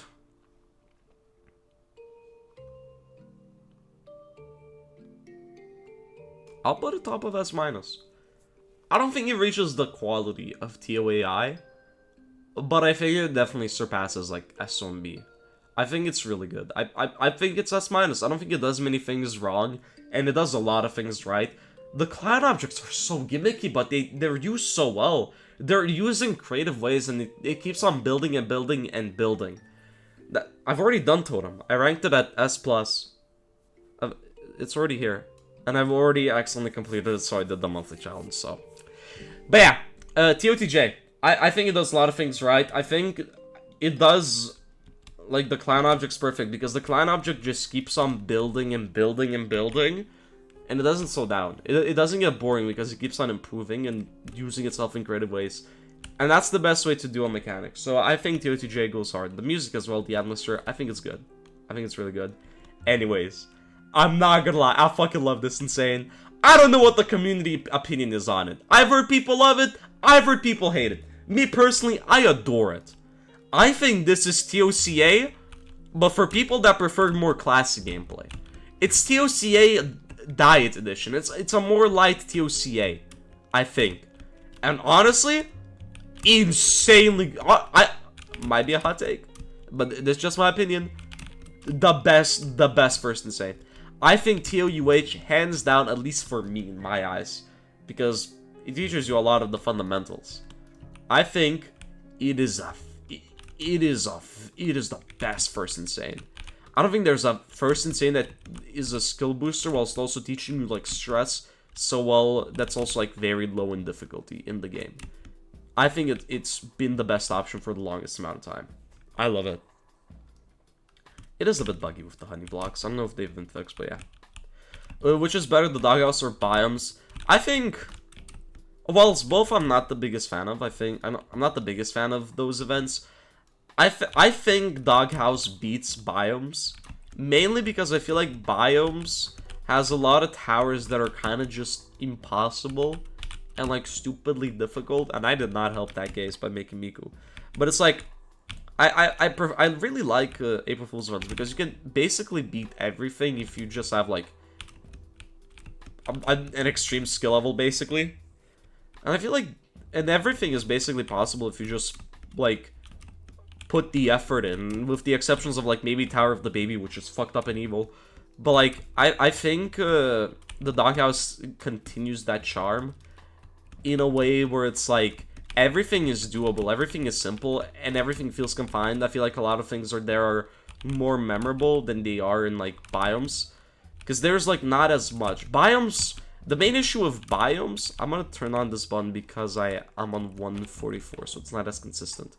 But I feel like biomes has a lot of towers that are impossible, straight up too hard, and are just like never gonna be beaten, you know. And I don't think the easier non-SCs are as memorable to me. I still think it's a good event, but I think it's probably the weakest in my eyes, just because I don't think it's as memorable as other events, because not everything is like fully beatable. I always love just like hopping on an April Fool's event and just attempting to beat everything, because everything used to be like very reasonable for the longest time up until biomes, which Miku's one of the towers.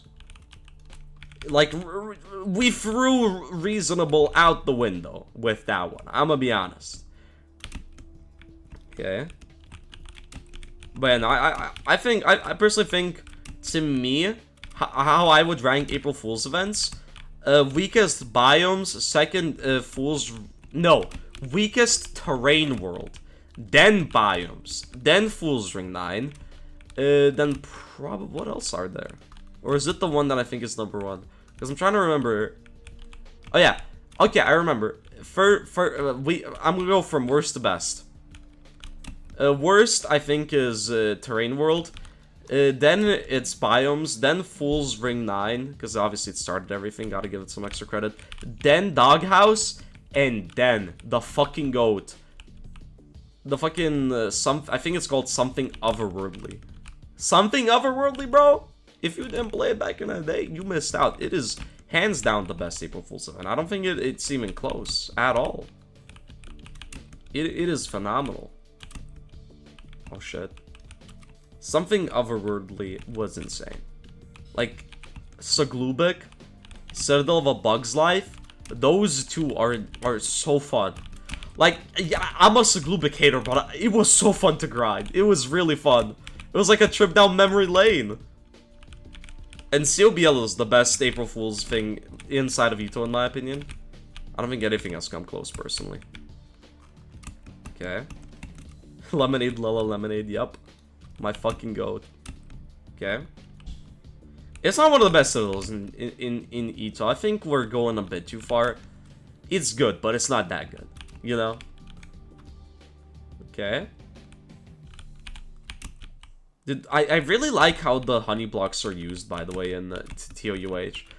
I think they're used in a very simple to understand way. And I feel like they prepare you very well for the final stretch. Because I don't think there's anything much new done on the finale. I'm talking about the last 4 floors with funny blocks, which I think is good. I think it's really good, because on a final stretch, you should already, like, know the fundamentals and already know everything. I think the final stretch needs to be a recap and a test of everything you've learned. I don't think final stretches should ever introduce a new mechanic inside them. I've always found that concept to be very stupid. Which is why I hate the fucking TOBK's final stretch, because it's basically all new shit that you never played in the tower. But no, I really like how they're done. Yeah, they have a lot of camera control potential. I'd love to see them used in a harder tower, like an extreme. I think it would really be cool.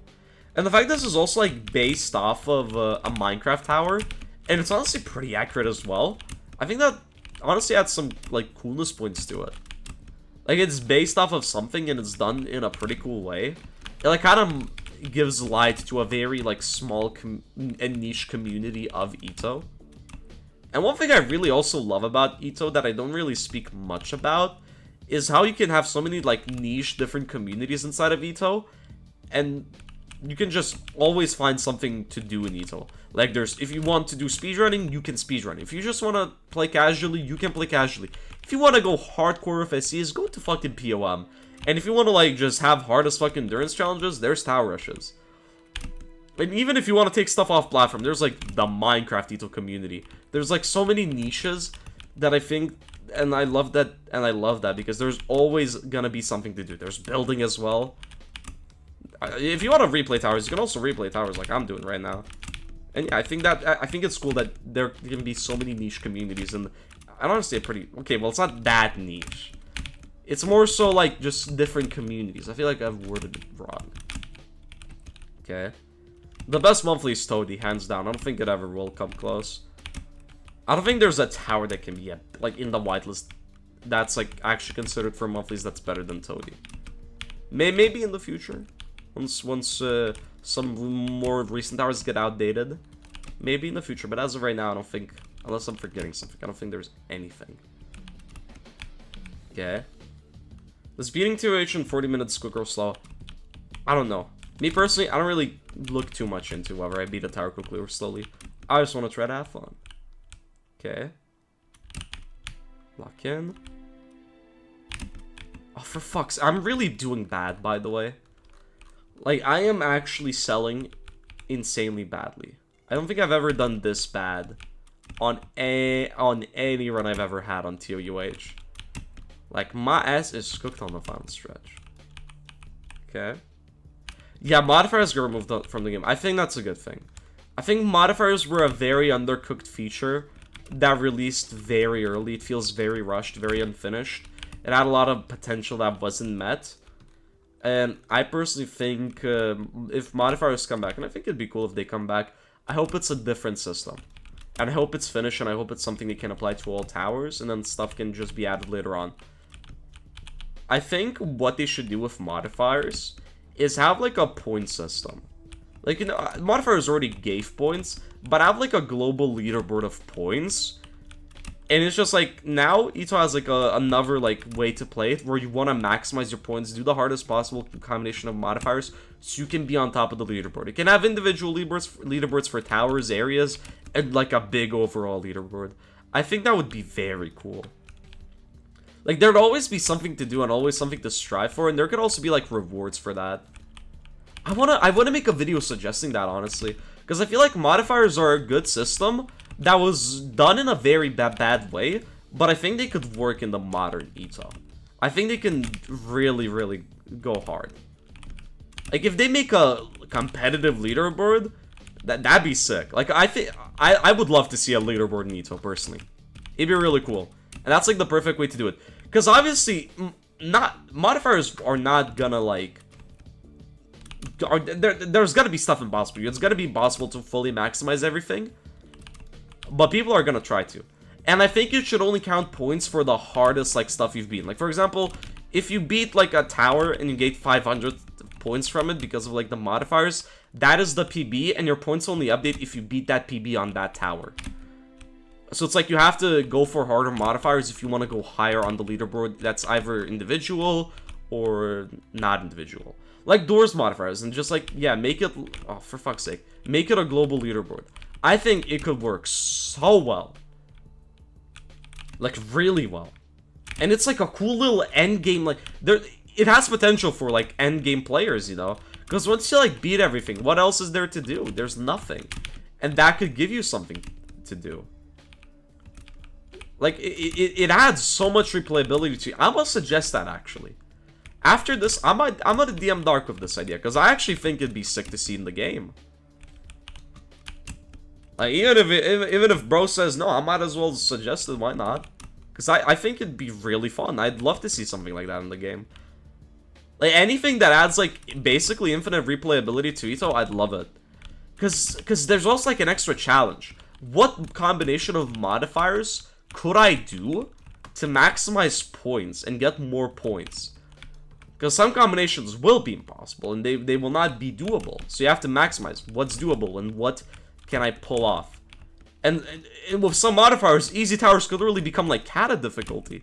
Like, it'd be such a fun little concept to do. And you can have badges and rewards, and maybe even ticket rewards for like for points. Like extra, like, I don't know how many points everything gave, but let's say like 100 points equals like 1 ticket, like global 100 points. Like, that'd be cool. Because now suddenly there's like a replayable way to gain tickets. I feel like that'd be cool. It's no longer reliant on a monthly system. I'd love that. Honestly, there should also... I think they should also have more stuff of, like... with tickets. Like, dude, honestly, at this point, just had like a fucking Tower of Hell loot crate. Obviously, not... Obviously. Don't make it, like, over-monetized and required. Just, like, something chill. Like, a small little, like, loot box for cosmetics to work for. I think it'd be a very funny feature. Gambling in EToH would go crazy. Personally, I would love to gamble in EToH. That's just me.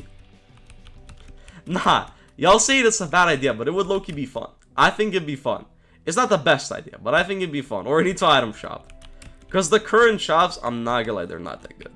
Also, I think loot boxes would just be a good way to monetize the game. Because from what I've heard, EToH is very poorly monetized. It'd be so... like, I think any update that gives more money to the game, I would like it. Personally. Had RNG cases once. Like, I think it'd be cool if there were, like, ores you can buy and trails you can buy and whatnot. But then there was, like, a separate little, like, thing you could also, like, just gamble for, you know? Like, some rarity things. Like, I love gambling. Give me something to gamble with, bro. Please. Okay. Oh, yeah, it would have less spurs because of age restriction. Never mind. No loot boxes. That's a terrible idea. We do not need loot boxes. Now, don't over-monetize EToH. I mean, I think loot boxes would be, like, a good balance of not overly monetized, but like, somewhat monetized. As long as it's not done in a scummy way where you're forced to, like, spend a lot of Robux, I think it's fine. You got the ring select and the rock. Yeah, but you don't really get anything from it, you know? Don't really gain anything from it. If you could, like, save rock skins and, like, check back on them, or have, like, a menu that lets you re-see a tower, like, a ring select secrets that you've already obtained, that'd be cool. I'd love that. Like, a little menu where you can, like, customize your ring select. Like, have an option where if you customize it with any secret you gain, you can no longer get RNG secrets or whatever. So then there's an incentive to rejoin the game, and boom, suddenly a boost in visits. Or like a menu for rock skins, so you could like always save rocks and have combinations. I think that'd be cool. Like, I personally think that'd be like a cool little thing, a cool little feature. It's simple, but it does its job. And that's all EToH really needs. EToH house building sim, yup. What do you think if EToH added a content creator feature? I mean, obviously I'd want one. I'm a content creator. I'd love for there to be like some exclusive thing to content creators. Which is why I don't want to speak about it. I'm obviously biased. I would benefit from it. So, obviously, I would want something like that. But it would also, like, I feel like it would benefit the overall scene. There would be people who now, like, try to make content to get, like, some, like, benefits and whatnot. Like, I think it'd be cool if content, like, creators got, like, some special features. Like, dude, one thing I would love... Okay. One thing that'd be sick. You know how Event Drum got deleted and now it's gonna be replaced by a different Event Drum, I would assume? What if, how they did Event Drum is that if you make a VIP server from, like, the regular Event Drum, like, if you make a VIP server in Event Drum, that you are now, like, the administrator in that server. You have admin commands, obviously limited. So you can't, like, give yourself badges. You gain admin commands and you can, like, mess with the map, get B-tools and whatnot. Like, get God mode, fly and whatnot, and you can, like, host your own events. Because with Event Realm, it was limited to the people that had admin access. So basically, people who were fucking friends of Juke. Now, if that were to be added, it would let anybody make their own events. And honestly, I would, personally, more stream ideas. I want to suggest that too, because I would love that. That'd be sick. Because I think Event Realm has, like, potential to be really fucking sick. So why not capitalize on that, you know? I forgot how you do that part. Nah, dude, Stronghold was ass, dude.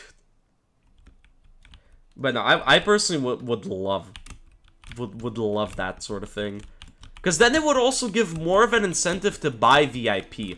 Or, like, maybe even a separate badge, similar to Game Pass, similar to how Epic Minigames does it.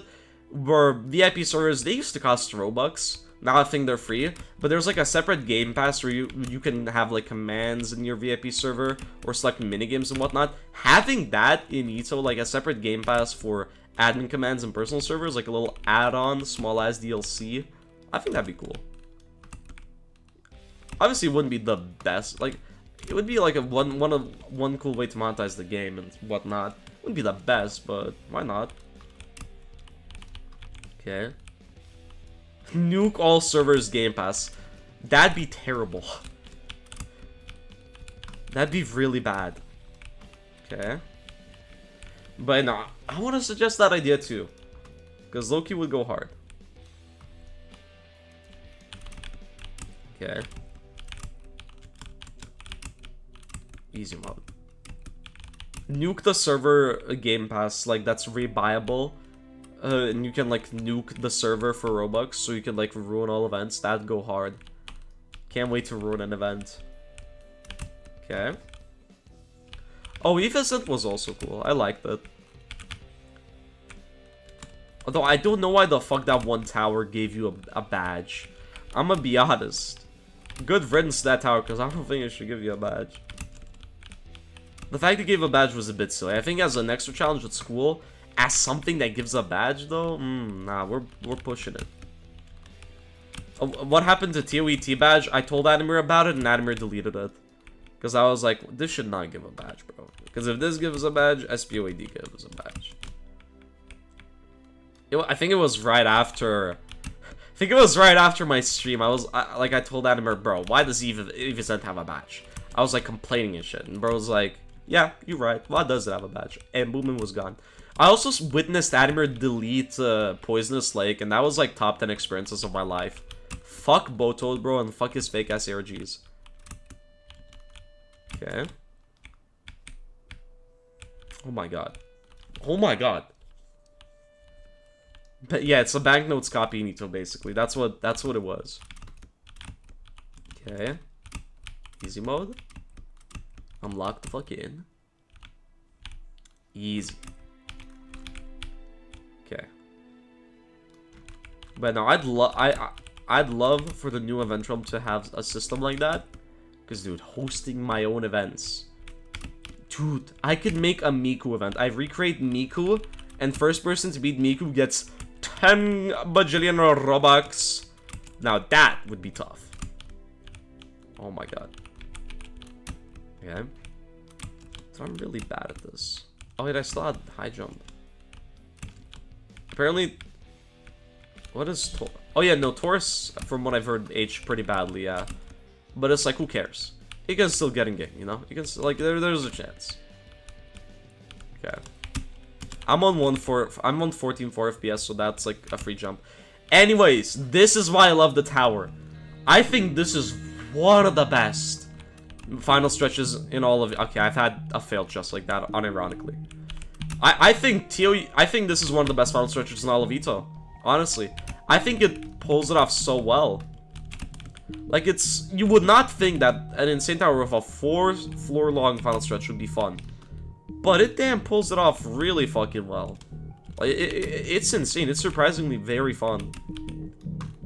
Okay. The COs in Taurus suck. Yep, that's another thing I've heard. Yeah, I don't think Taurus is getting in, but it'd be funny if it got in. Like, my running theory, and I know for sure it's wrong, but I still like having it, is that the only reason Dark Side of the Moon exists is so that Adamir could get Taurus in the game. Because Adamir loves Taurus. Okay. That's my current theory. I know it's 100% wrong. But it's a theory I have. Alright, I will not fall. Thank you, GlitchFog Avery, for the 2 euros. I've now made 6 euros this stream. That's like really fucking cool. Okay. Easy mode. Okay. I turned off high jumps because I'm on 14.4 FPS and they're not as consistent. And I don't want to risk it on the final stretch. Okay. Dude, this part, I remember getting flung off this part. This part was fucking bug heaven, dude. This jump, I don't like that jump. But other than that, this final stretch kind of goes crazy. Oh, this part. 1, 2, 1, 2, 1, 2, 1, 2, 1, 2, 1, 2, 1, 2. I fucking fucked up the... I fucking fucked up the fucking timing on fucking tower of fucking underselling fucking heights, and I almost fucking fell all the way to the fucking bottom because I almost failed the fucking final fucking stretch. That would have been fucking awful. I would have fucking killed myself. Fucking shit. Anyways, let's continue. Okay. Guess who wrote that part of the script? Hint, their name starts with a V. Okay. Easy. Dude, I love how consistent it is as well. I think this is a very consistent final stretch. Okay. Easy. Oh, hell nah, bro, chacho, what are you doing? Okay. 2, 1, 2, 1, 2, 2, 2! Okay. Okay. This part is scary, very bad. Do not fall on this part, please, the Death Eagle. Please, the Death Eagle, if you fall on this part, I will unsubscribe. Do not unsubscribe, I'm schizophrenic. Why am I talking to myself? Alright. The finale. I remember when I was initially doing TOH for the first time, I did it blind.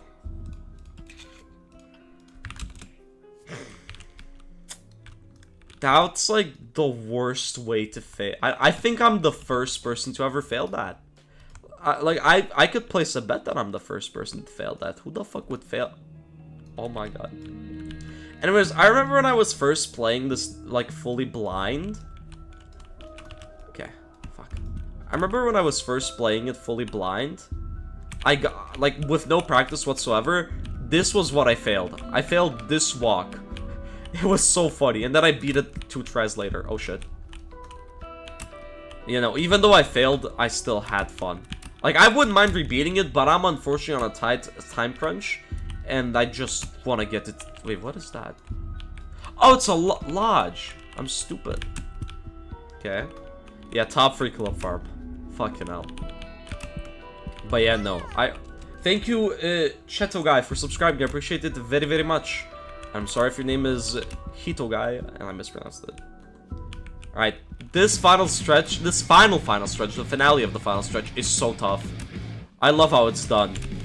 I don't think it's too difficult, but I don't think it's too easy. It's a good test of everything you've learned. I see some people complaining about it. Personally, I disagree a lot. I think it, like, has prepared you for this sort of gameplay. And if you fail at it, you kind of just have skill issue. I'm gonna be for real. Okay. And yeah, that's it. Just simple as that. Oh, copyright. Oops. Bye-bye. And yeah, that's it. TOUH. Done. And I'm not gonna lie. Back-to-back bangers. Actually, back-to-back bangers. Like, 3 in a row is crazy work. But apparently it's doable. TOUH?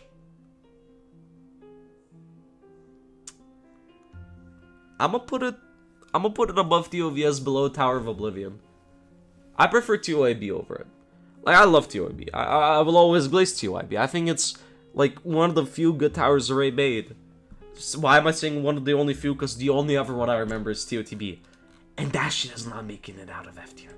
Anyways, last thing in the area. And it's one of the citadels that I think should be a tower. I think TOIS, TOTE, and TOTA should be towers. And COIII should be a citadel. I forgot Lustre even had a citadel. Yeah, because it's one of the weaker things in this area. Anyways, COIS. Inside situations. Why the fuck does the name glow? Is it me or like, why does the sign glow? Why does it not glow for anything else? Like, you could say, oh, but it's a citadel. It doesn't deserve to be called a citadel. Like, why does the name glow? Anyways, yeah.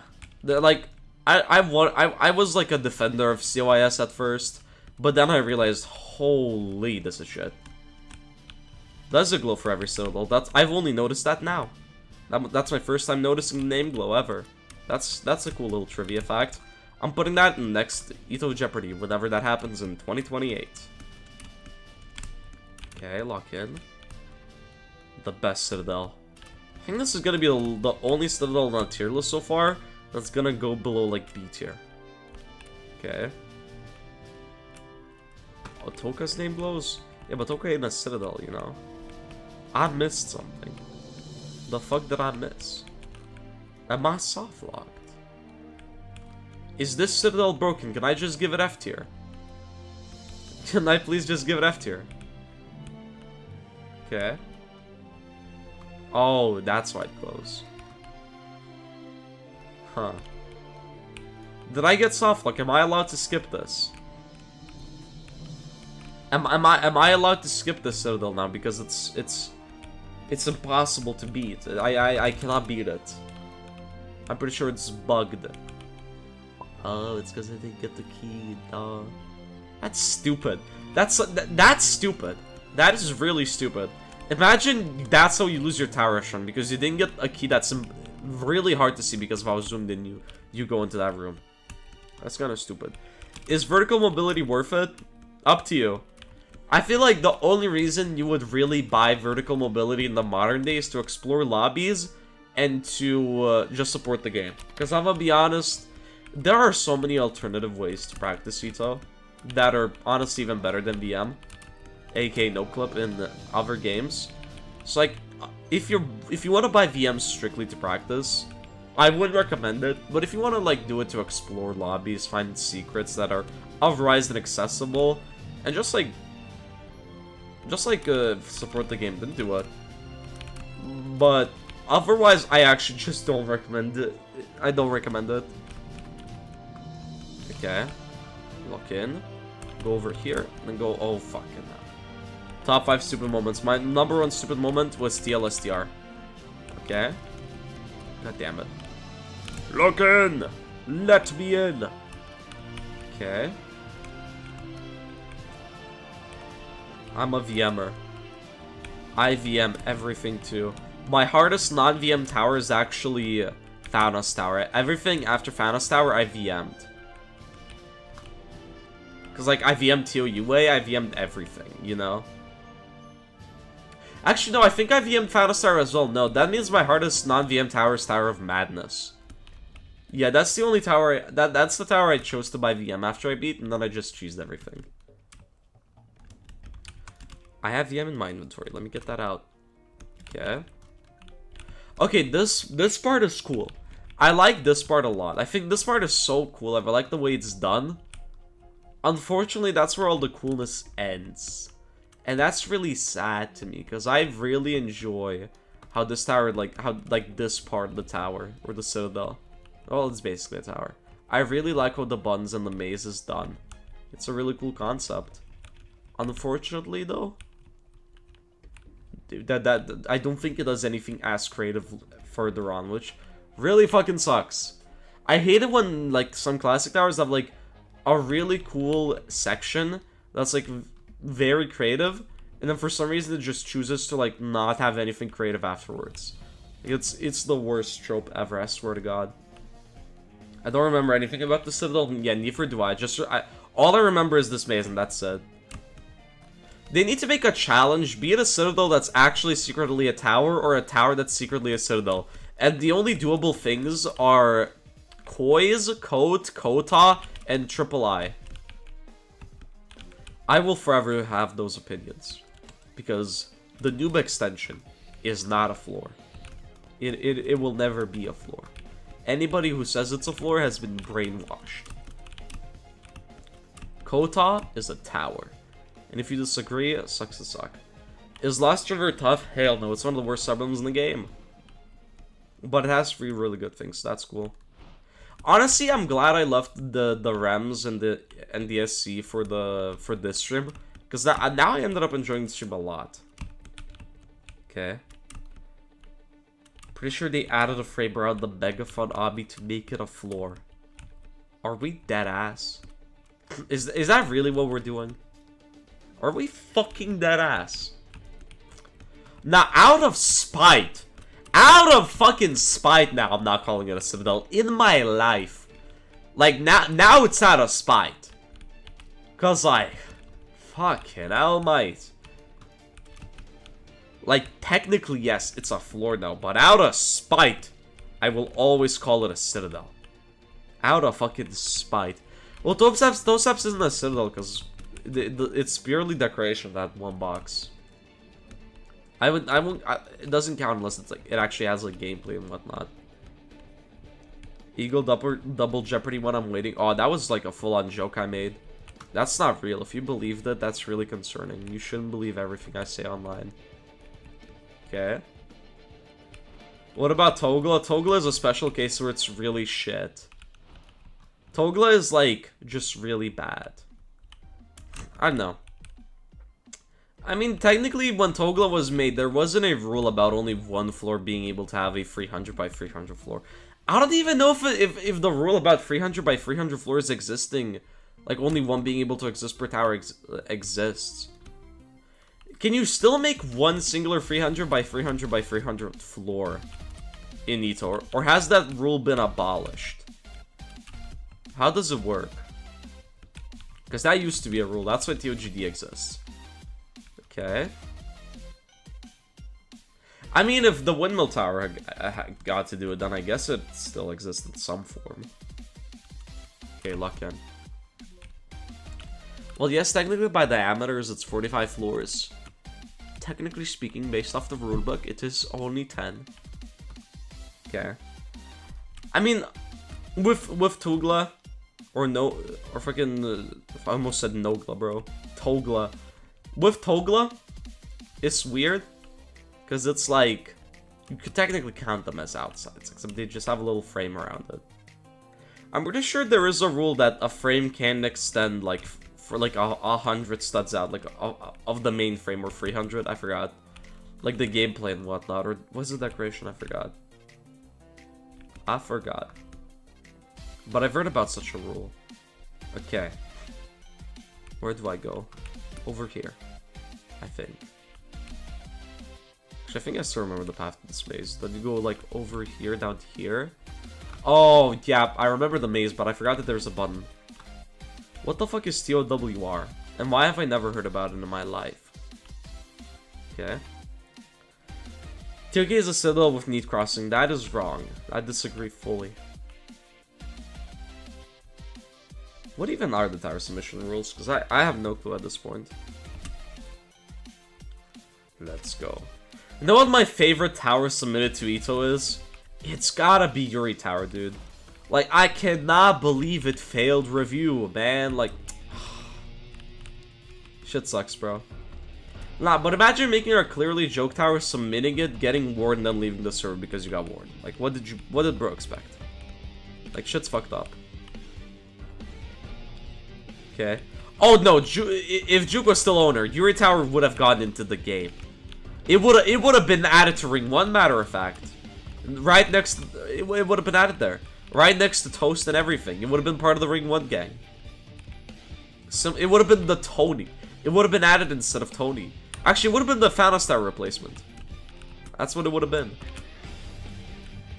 Okay. Nice. There are some really good towers sitting in the wild. I believe you. I'm excited for World 2 Finale. Because World 2 Finale is happening, I think, next year. I think that's enough time from Zone 10 and Zone 9 for the towers to feel different enough. So I'm excited for the lineup. I pray the lineup is better than the Zone 10. No, Zone 9, I mean. We need that. Also, okay. Dude, see why it's a sword rank? Because it's like, I'm ranking it with the standards of a Citadel. With Citadels, my standards are always much higher. I think my standards are even for steeples and towers, but for Citadels and especially for obelisks, my standards are going to be really fucking high. And because it's such a weak Citadel, it's going to be placed even lower than it really deserves to be. Wait, what am I meant to go? Okay. I'm gonna try again. Let's go. Tower of Circadian Kingdoms is such a cool tower. It has multiple worlds and stars. What? It plays like an adventurous forward 2 world. What the fuck?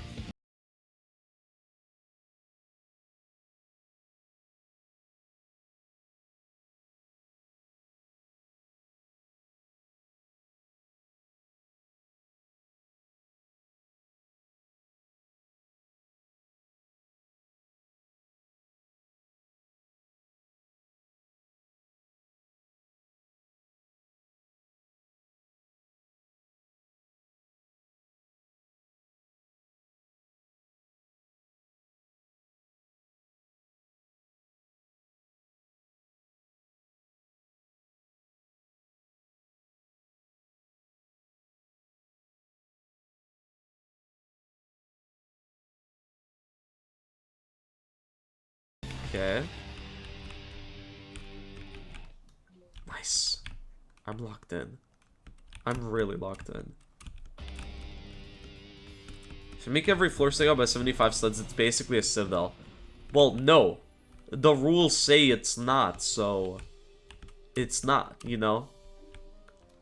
Like, the thing is, if there is a set, like, limit on what a floor can have, if it sticks out by 75 on either side, it doesn't make it a Citadel because it still fits the definition of a floor. A floor, based off the rules definitions, it's a 100 by 100 by 100 box that can have, like, anything stick out 75 studs out and have outsides be unlimited. So, yeah. What did you run on Odyssey? I think it's probably C tier. Like, in the middle of C tier? Yeah, it's in the middle of C tier. I think it's, like, next to TOII as, like, the most 5 out of 10 tower in EToH. So it's in the middle of C tier. Okay. Nice. Wait, okay, I go here. Basically, anything between TOO, and TOII, anything between those are like 5 out of 10 stars that basically make me feel nothing. TOII, I agree it's overglazed. It's not as special as people make it out to be. It's just a 5 out of 10. It's not bad, it's not good. To me, how my rankings go, 5 out of 10 is like a tower that I think is genuinely alright. It is the definition of mid. It's not bad, but it's not anything special. It makes me feel nothing when I'm playing it. It's a 5 out of 10. Anything below a 5 is bad. Anything above a 5 is good. There's just like a different side of good. It can be super good or super bad, you know? But that's how I base my rankings off. Like, in terms of, like, number values. Because I see some people have rankings of 7 out of 10 be like fucking terrible. Like MF sees 7 out of 10 as a bad thing. I see 7 out of 10 as a guitar that's like pretty good, but it could have been so much better. Okay, that is a crazy difficulty spike for like speed gameplay. I'm not gonna lie, this speed gameplay is filled with difficulty spikes. Like a lot of this seems so much harder than it should be. Okay. Yeah, like I see a 6 out of 10 as great as well. And then a 5 out of 10 is just mid. Okay. Let's go, go, go. Oh shit. Ice is deadly, I think. Wait, no, it's not. Wait, what the fuck was deadly? Okay. I was a mobile player. Is there any tips on how to get better on laptop? I got no clue. I got no clue. I just play on laptop, I guess. Like, I have no clue what tips to give you because I don't know what the differences are between mobile and off-floor. It's from 3 floors away because this is not a Citadel. Yeah. I mean, oh, it's now down to $10. Are we dead ass? I swear to God, if OOO gets ruined because every builder keeps dipping. Who's the person that dipped this time? Who left this time on OOH? There's a funny joke going around that one person, and I'm pretty confident the joke is not right. Pretty sure it's just inaccurate, but I still think it's funny. There's like a joke going around that one of the builders left because of the word clanker being used in tower dev, which obviously isn't true. But it's like a funny little headcanon to have, you know? Because it's silly as shit, dude. I think that's funny as fuck. Honestly, if you leave because you get offended by clanker, dude, that's like a W reason. Like, I put that as an S+ tier to reason to leave the obelisk. Like, that shit is funny. Obviously, that's not the case. But that's what some people say. And I think the joke is very fucking funny. I think it's so funny. Okay. Lock in. Bro, so many Eliases, damn. How many names does bro have? Shit. Hella names. Bro is rivaling Juke on names. Okay. Oh, for fuck's sake. Bro. Oh, shit. Sabi. Yeah, collect my nicknames. Collect my 7 names. I don't think I've ever had it. Like, I don't count me going from Cool Bro Yeah as the Deaf Eagle, like a name rebrand. Because my brand basically has always been like the Deaf Eagle. I've always gone as the Deaf Eagle online. I don't really have any motivation to ever like change my brand. Like, I just like the name the Deaf Eagle. I think it's really cool. Like, some people might find it cringe. I personally like it a lot. I can understand why people like change their names and whatnot. But me personally, I don't think I'll ever change my name. I'm happy with it. I like it a lot, and it's chill for me. I think it's really chill. Okay. Oh shit. God damn it.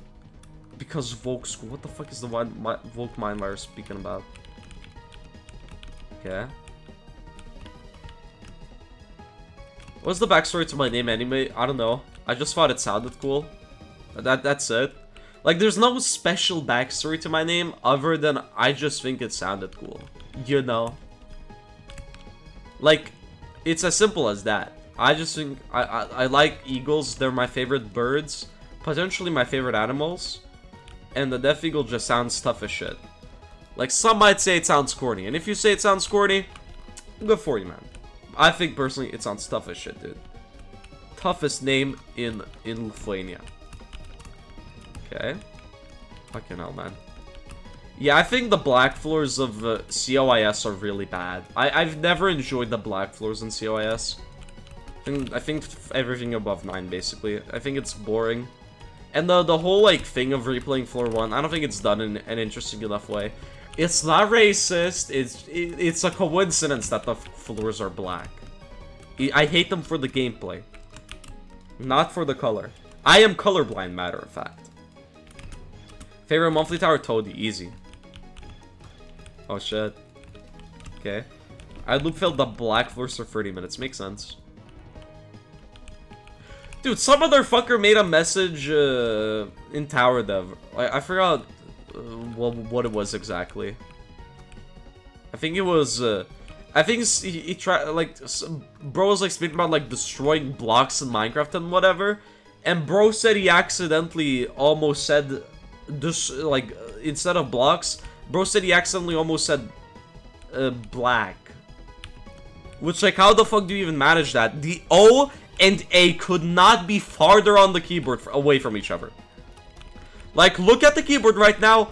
Tell me, how do you mix up the A with the O? They, like, bro was faking the joke. They are on the opposite ends of the keyboard.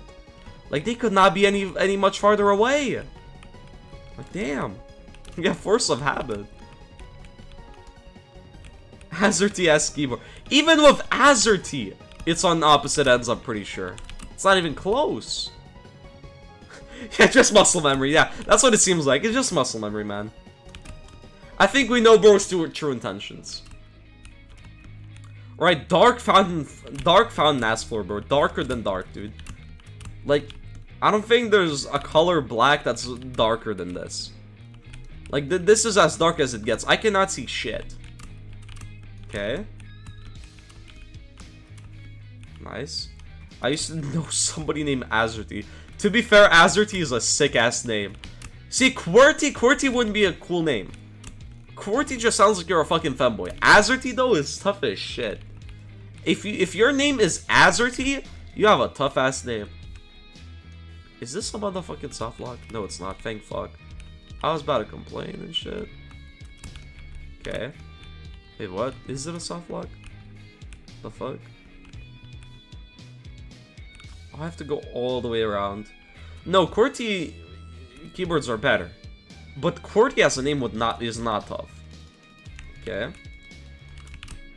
Nice. Let's go. Let's lock the fuck in. I mean, obviously QWERTY keyboards are better. Nobody's denying that. It's like saying grass is green. You're like, fish reside in the ocean. Like, obviously, man. Like, oh, the sky is blue? What? Okay. I touch this.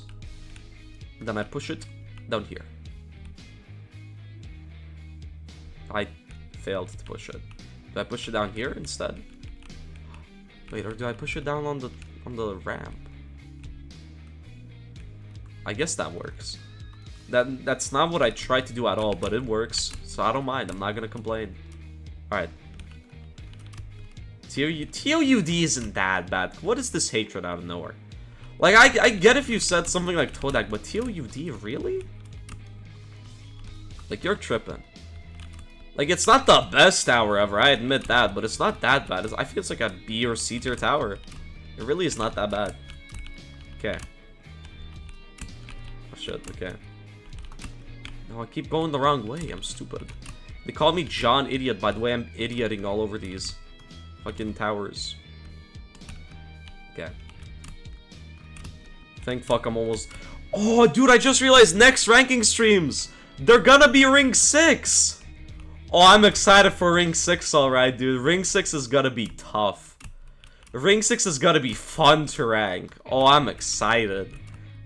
I'm pretty sure TOADF as well got revamped, and I've never seen the revamp, so that's gonna be cool. Dude, I'm excited about Ring 6 ranking. It is gonna be so different. Anyways, yeah, I don't like this floor 1 replay. I don't think it's done creatively enough to warrant it.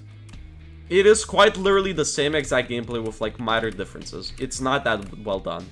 If it was like if it was buffed or the gameplay was changed up a bit, or like similar to what Nothing New did, it'd be fine. But the gameplay is basically the same shit over and over again. It's not that fun. Nothing New pulls it off way better. I'm gonna do the monthlies on Saturday. Okay. Is there any T towers you like? I don't really play T that much, so no, I guess. Okay. I failed floor 10 of TOUH, so I VM'd it to not waste people's time. Like, if I fail far into an insane or whatnot, I will just VM to the end of it, because y'all got somewhere to be, I got somewhere to be. I think we can mutually agree. If I were to just rebeat TOUH, it'd be cool, but I don't want to waste y'all's time or my time either. So yeah. Dude, COIS, man. Fucking hell.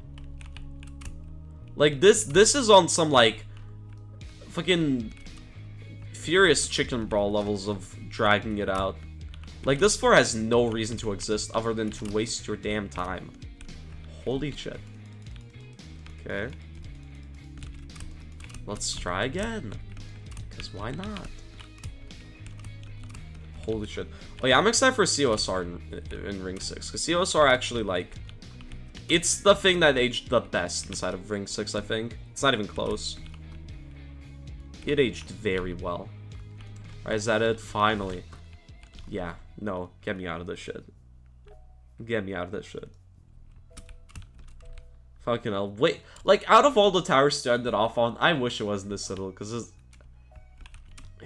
it's not as bad as Compact Spaces, but it's, like, still pretty bad. And I'm ranking it on the basis that this is a Citadel, by the way. This is, like... if this was a tower, it would get a C. Because my standards for ranking Citadels are a lot harsher. I think a Citadel should feel like an adventure. It should feel special. This doesn't feel special. Like, even Coat, which I keep arguing is a tower, I think it feels more... It at least feels like a Citadel, you know? But yeah. Unfortunately, Koiz, you are bumped down because you're above Cold Hands. It doesn't do much interesting, I'm gonna be honest. It just does not do much interesting. It's quite boring. I unironically think TOLD does more than COIS, and COIS is a fucking Citadel. But yeah. Yeah, it is pretty difficult. But yeah, no. It's done. That's the tier list. That's all of Luster. Damn, the tier list has gotten quite big now. Yikes. We haven't even gone, like, past Ring 1 yet. But yeah. Next stream. You know what next stream is gonna be. Next stream is gonna be Ring 6. And Ring 6 entails quite a few things. Oh, it entails quite a few things. Like, I mean, let's look at this ungodly lineup. We got TOFJ. We got TOEP. TOR is fine. We got TOTI, which is okay. We got TOEDF, which apparently got revamped. And TOIC, which was actually good. TODR, which should actually be decent now that the beat blocks are the modern ones. We got FNAT, which is arguably the worst mini tower.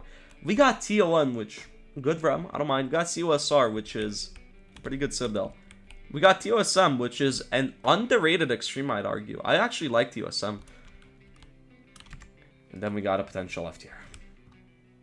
Oh yeah, Flustered Sections. It replaced my fucking goat. Flustered Sections is going into... Is it Flustered Sections? Yeah, Flustering Sections. It's going into F tier because it does not live up to TOS.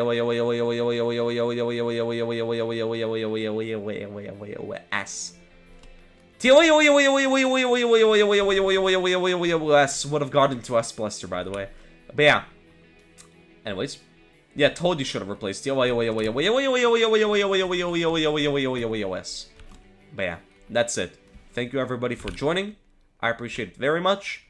And have a good day, have a good night, depending on when you join the stream. Thank you for joining, whoever joined 5 minutes ago or at the start of the stream, or wherever you're watching the VOD. I appreciate you either way. Have a good day, have a good night, and remember to not do any whitelist sub bums because we don't want another lost river.